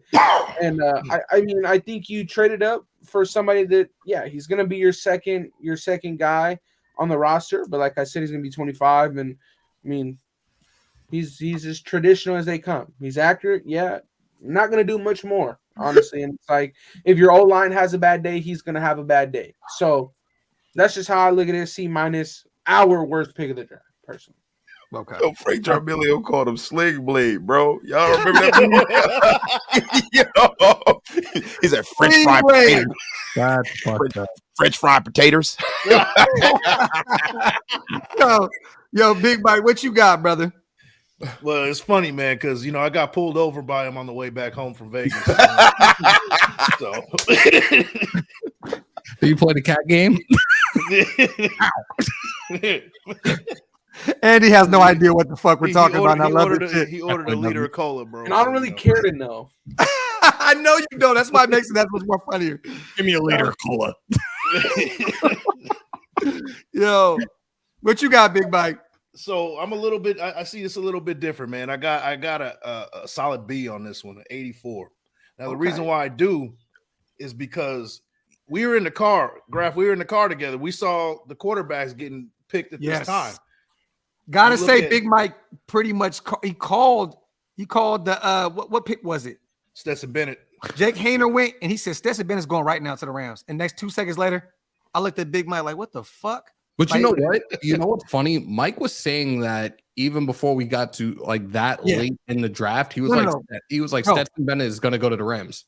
Big Mike was calling guys all day that day, like literally all day that day. Thanks. Yeah, it's crazy because a lot of these quarterbacks were like 5th, 6th round projections originally. Yeah, same thing with Aidan O'Connell. But it was because of the way the board was falling. And I got to give props to the Raiders front, the Raiders brass for seeing that, guys were getting picked like that. Because shortly after we pick O'Connell, Clayton Tune goes at 139 and then DTR goes at 140. Cleveland, right? Backing up Deshaun Watson. Yeah. So if the Raiders didn't grab Aidan O'Connell, he would have probably been picked elsewhere. So I give it a B. He's a statue in the pocket. In today's game, I would say maybe feels like 10 years ago, 15 years ago, O'Connell would have been a 1st, 2nd round pick. Yeah, it's just he's one of those. He's a throwback type of quarterback. Yeah. So, and then you look at it, he fits in well with Josh McDaniels. It's a good fit for us right now. And is he going to start? I don't know. I don't want to see him out there first year. I hope we don't see him this year. Hey, real quick, shout out to Raider Dame too, man. I appreciate that on that comment on that comment, brother. We appreciate you, bro. Real talk. Shout out to our dog. Appreciate it. And Stu had high praise for him too, Big Mike. For a long time, like he was telling it. I know the Purdue connection, but he was even telling me on the phone. Has high praise for the water boys out there, dog. No, but Andy, I don't think you realized, bro. Even when I was talking to him, right, he was like, "Yo, this guy is a strong dude." Like he was telling me like the shit behind the scenes about this guy. And he was like, man, whoop, whoop, whoop. And I was telling him that I was hearing rumblings about us really drafting him. And Stu didn't see that. He was like, man, I'm going to be honest. I don't see that happening. I'm like, bruh, O'Connell's going to be a Raider. And he was like, all I'm saying is that Lamar just got to him. It happened. There you go. We trolled him. We trolled him. Remember that shit? We trolled him. Yeah. And next thing Lamar got 240 mil, 180 guaranteed, and he's 25. So. There you go. Aidan O'Connell lost his older brother days before playing Indiana. Dude is also known for throwing for 536 yards in one game. Ridgeback says Drew Brees, O'Connell talk. That is real, bro. My brother. All right, let's go ahead and get these last 3 knocked out, you guys. We still got a bunch of people in the building. Wipe them feet, y'all. Hit them thumbs up on all platforms that you're watching from. And also make sure you subscribe to all of my brothers in here. Big Mike Raider, Raiders Football Talk. Once again, I'm going to butcher Hammer shit again because it's Raiders Daily Nation Football shit. You know what I mean? Raider Nation News today, ain't it? Thank you, Andy. Raider Nation News that fucking notification on my phone, bro. I'm going to make it not yesterday, but today. Hey, I'm going to make it a thing. Stupid. I'm going to make it a thing to troll that every time we're live, bro.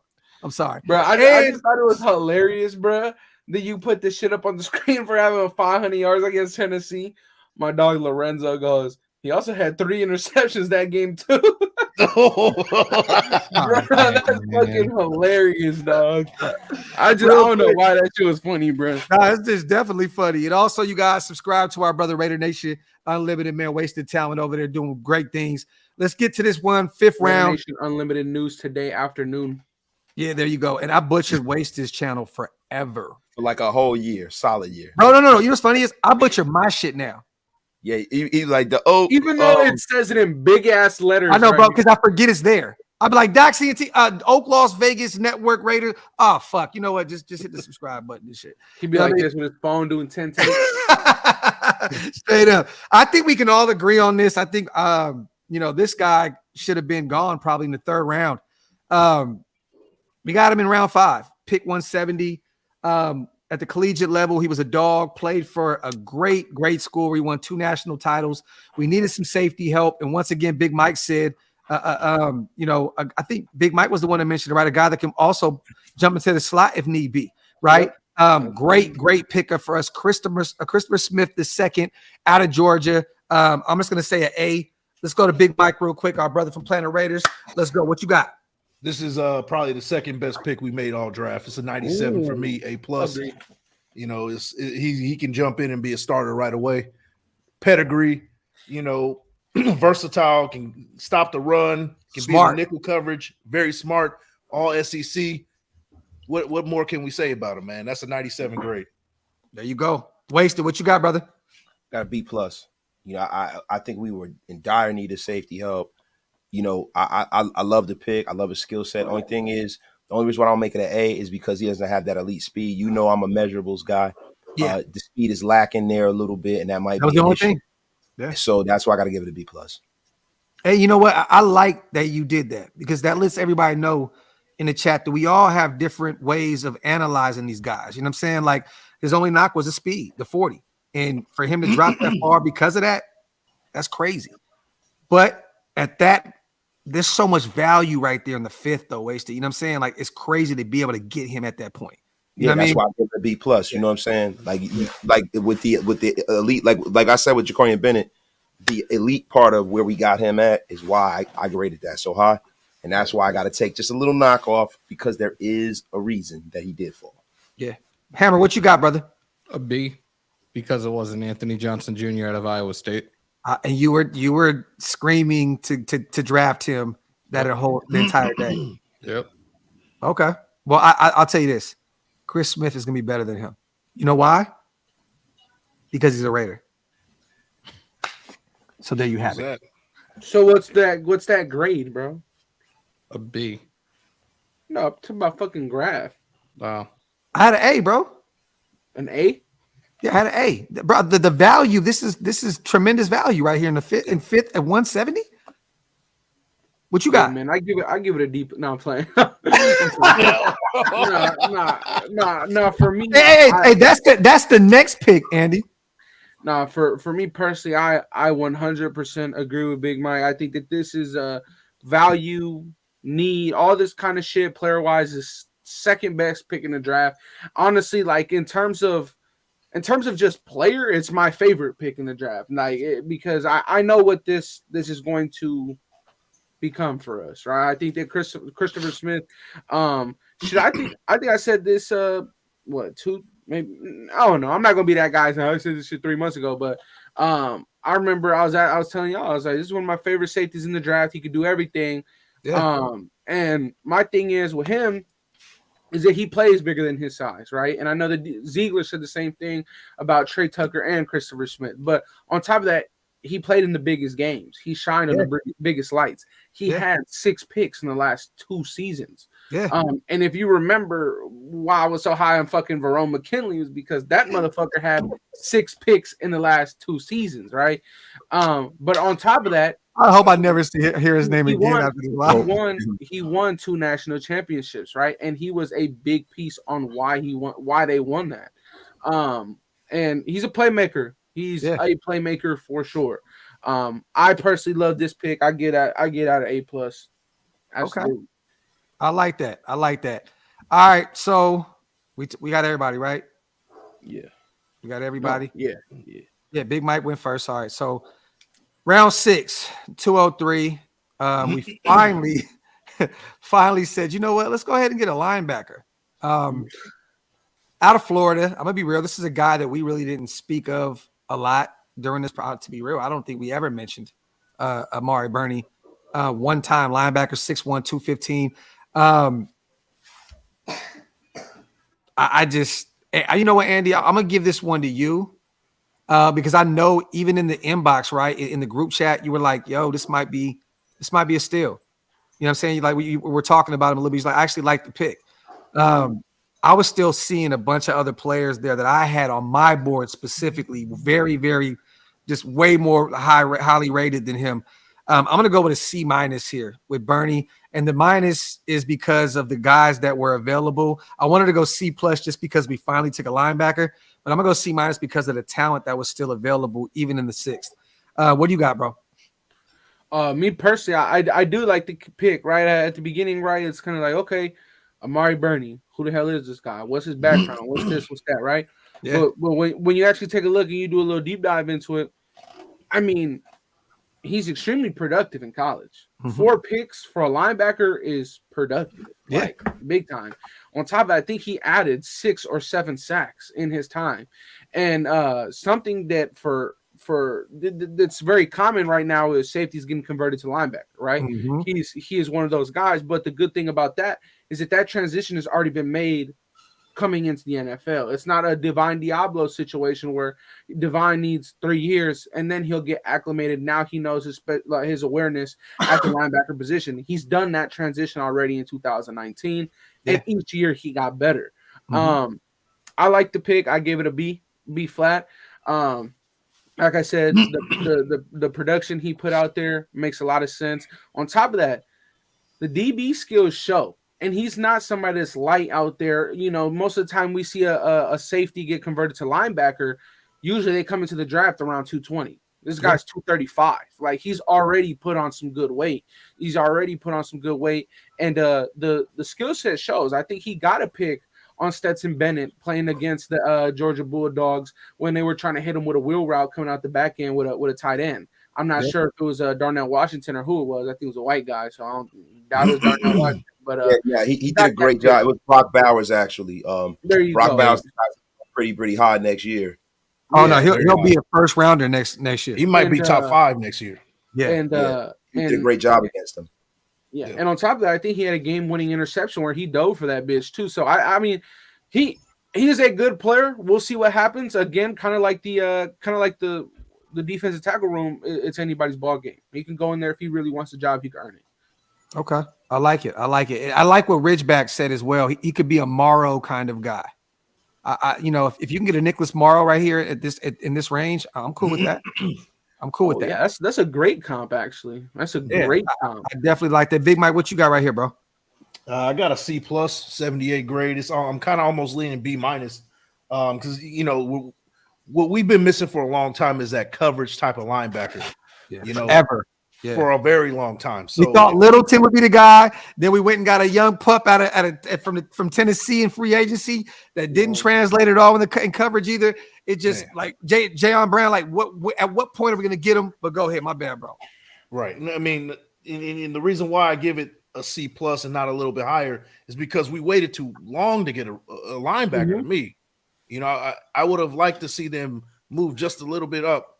Or make that decision to grab a linebacker a lot earlier. Now, if Burney can come in and be that coverage linebacker, we're hoping this could be a lot higher grade in, looking down the line. But as of right now, I got a 78 grade, a C+. And I think me and Wasted talked about this, but not only with one player. I think the reason they waited so long was because the guy that they wanted in those earlier rounds probably Drew Sanders was gone, but also I think that they're looking at Luke Masterson as one of those guys that can be one of those dudes for this team at the next level in year 2. And also I think that they're expecting a lot out of Robert Spillane. That's very scary, but I do believe that they think they have some guys on this roster already that are going to get it done this season. Wasted. What do you think about this one, my brother?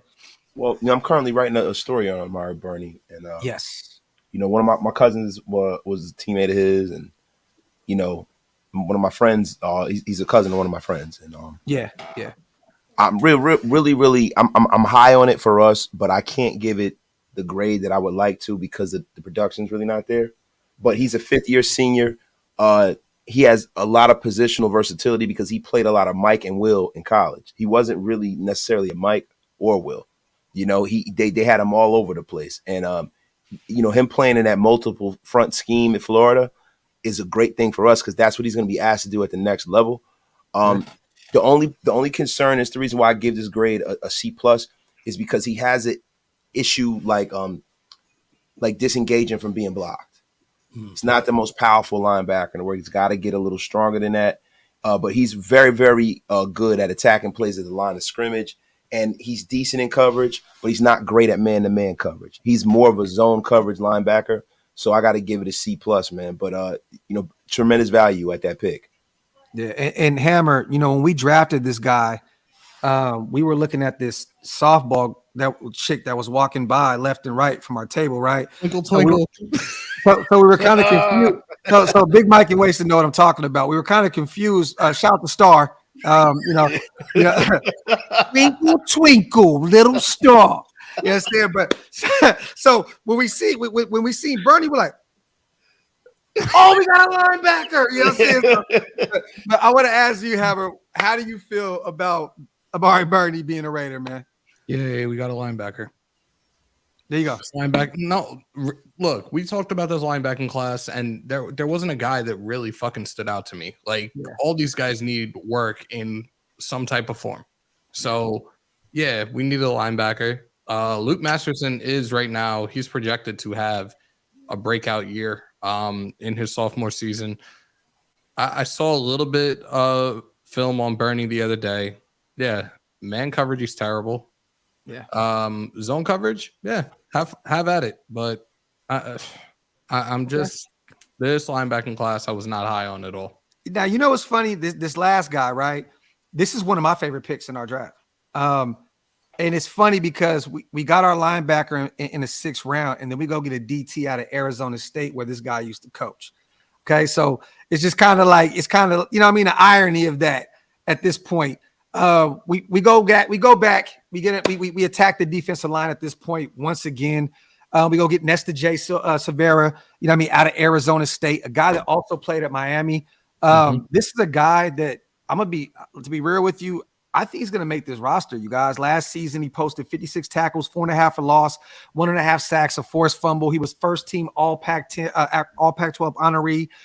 This is a guy that also, like I said, also played at Miami. So he's played at a very high level at the collegiate level.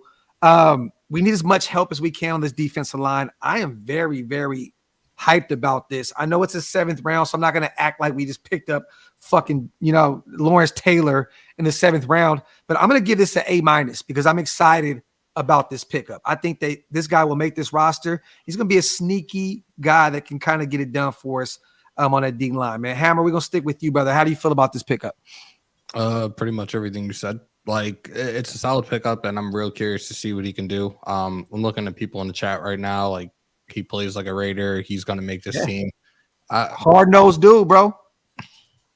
Look, they always say hard work pays off, right? Yep. Put that work in throughout training camp and the preseason. Let them know what you're capable of doing, and let's see if you make the final cut. There you go. What's your grade? I give this one a C. Okay. Andy, what you got? I just thought that was hella funny. He was like, I pretty much agree with everything you said. I give it a C. And then he went a different grade. Yeah. I'll give it a C. I thought that was funny. Grade wise, I'm agree with Graphk. Good value. Transfer from a big school in Miami.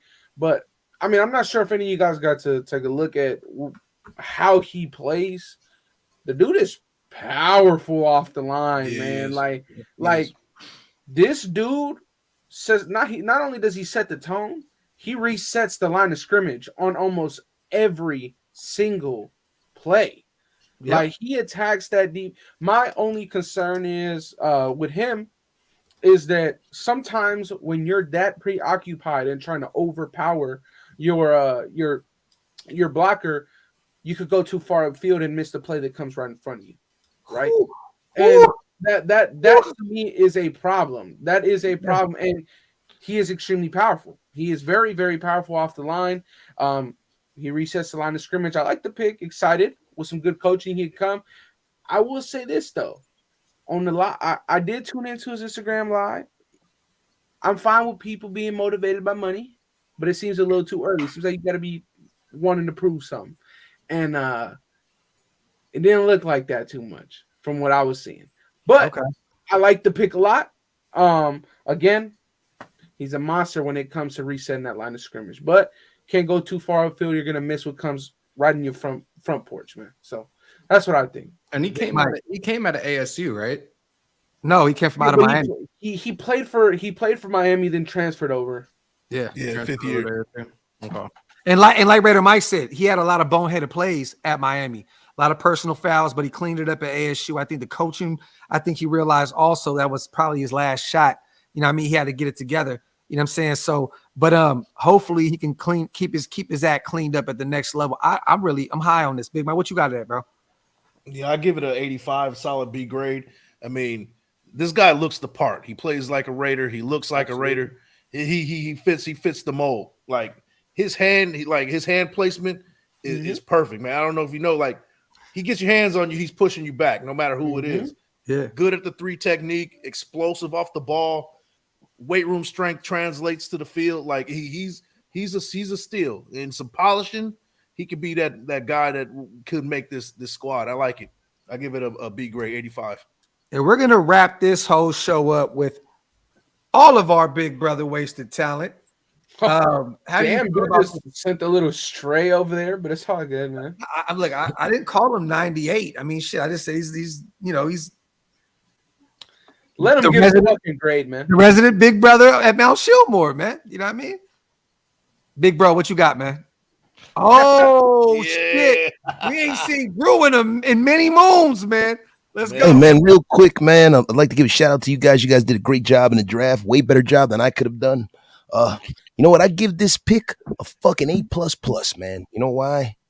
You know why, man? Because his father created the movie Shatters. I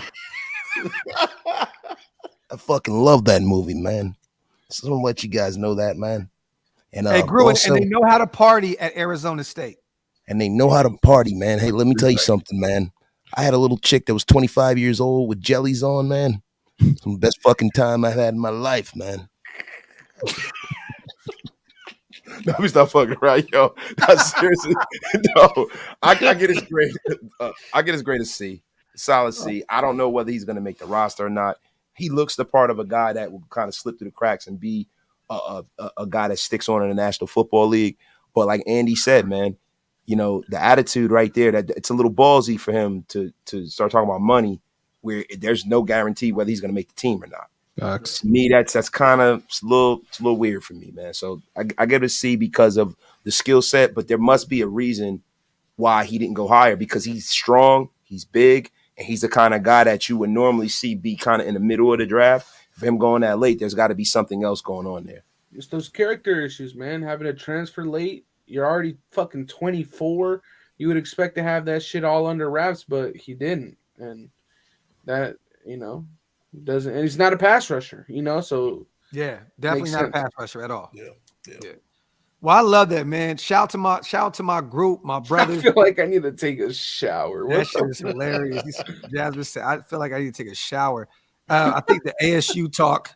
Jellies. What the fuck?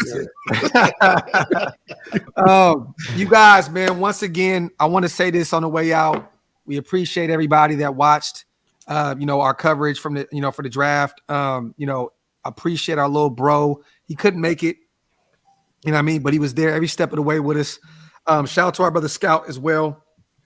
Everybody pulling up just really covering that draft. It was fun, man. The thing with us, you guys, is you guys know we do so much like content. You know, we do so much of that, you know what I'm saying, with these guys, like about these college guys, that when we hit the draft, at that point, we're just so beat over the head by it that we just want to have fun. You know what I mean? And I love that we can all laugh and joke and shit, because I promise you, there's probably most of the guys y'all know in this draft, y'all probably knew because of the coverage that we did this offseason. You know what I'm saying? Like, let's just keep it a buck. You know what I'm saying? Because how many of you guys would know fucking Verone McKinley? Am I right? It wasn't for you, I would never have heard of him before. But I want to say this, man. Shout out to my brothers for being the greatest at what you guys do.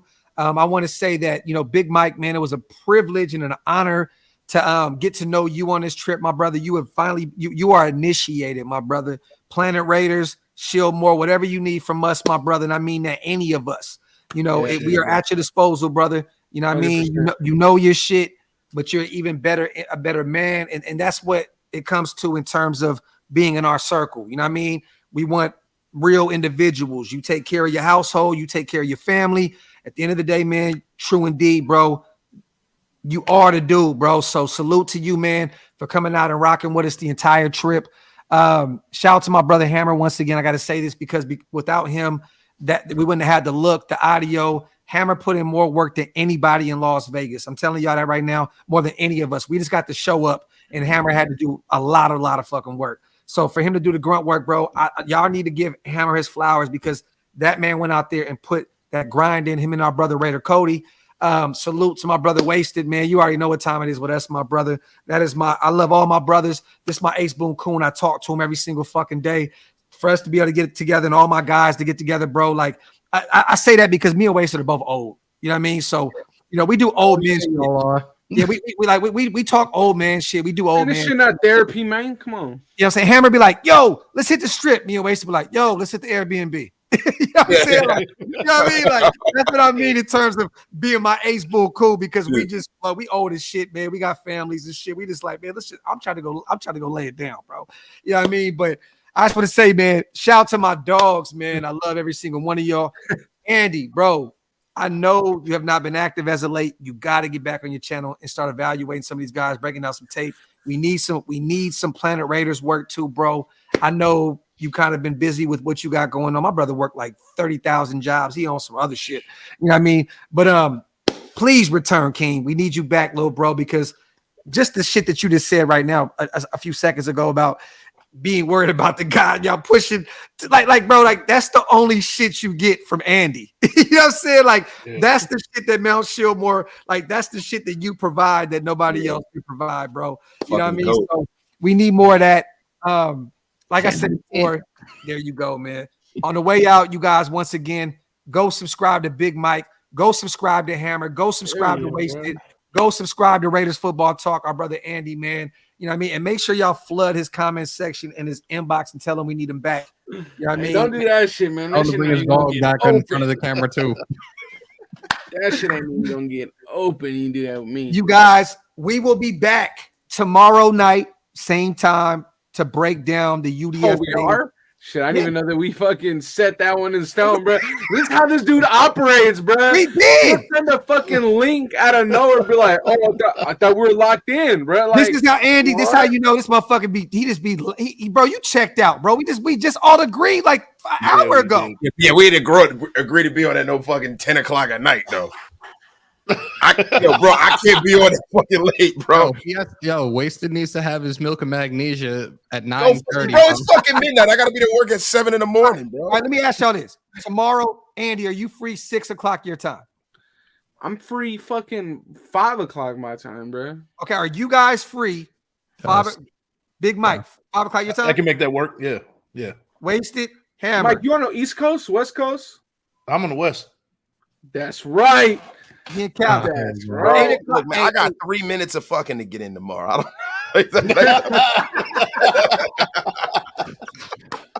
So 8:03 your time? Yeah, Mike. All right, look, we're gonna be live tomorrow, you guys, to break down these UDFAs. And after that, man, I think we all deserve a few days. You know what I mean? To just relax. Yeah, and I can't do it no more, man. Maybe attacking Planet Raiders, writing some articles. I know my brothers have been writing some crazy stuff that they're about to drop too. So, but we'll be back tomorrow night, whatever time. I'm gonna get with you guys in the inbox. We'll figure it out. I know Waste is about to go to 2.5 minute Pound Town. No, no, brother. Waste is got to pop a word first and go to fucking sleepy house. I'm going to bed.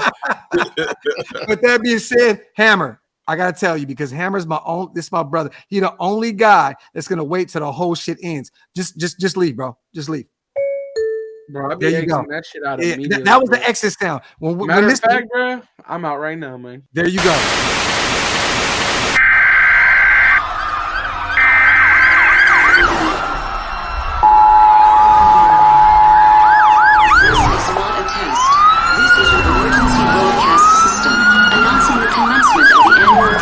Sanctioned by the new founding fathers and America, a nation reborn.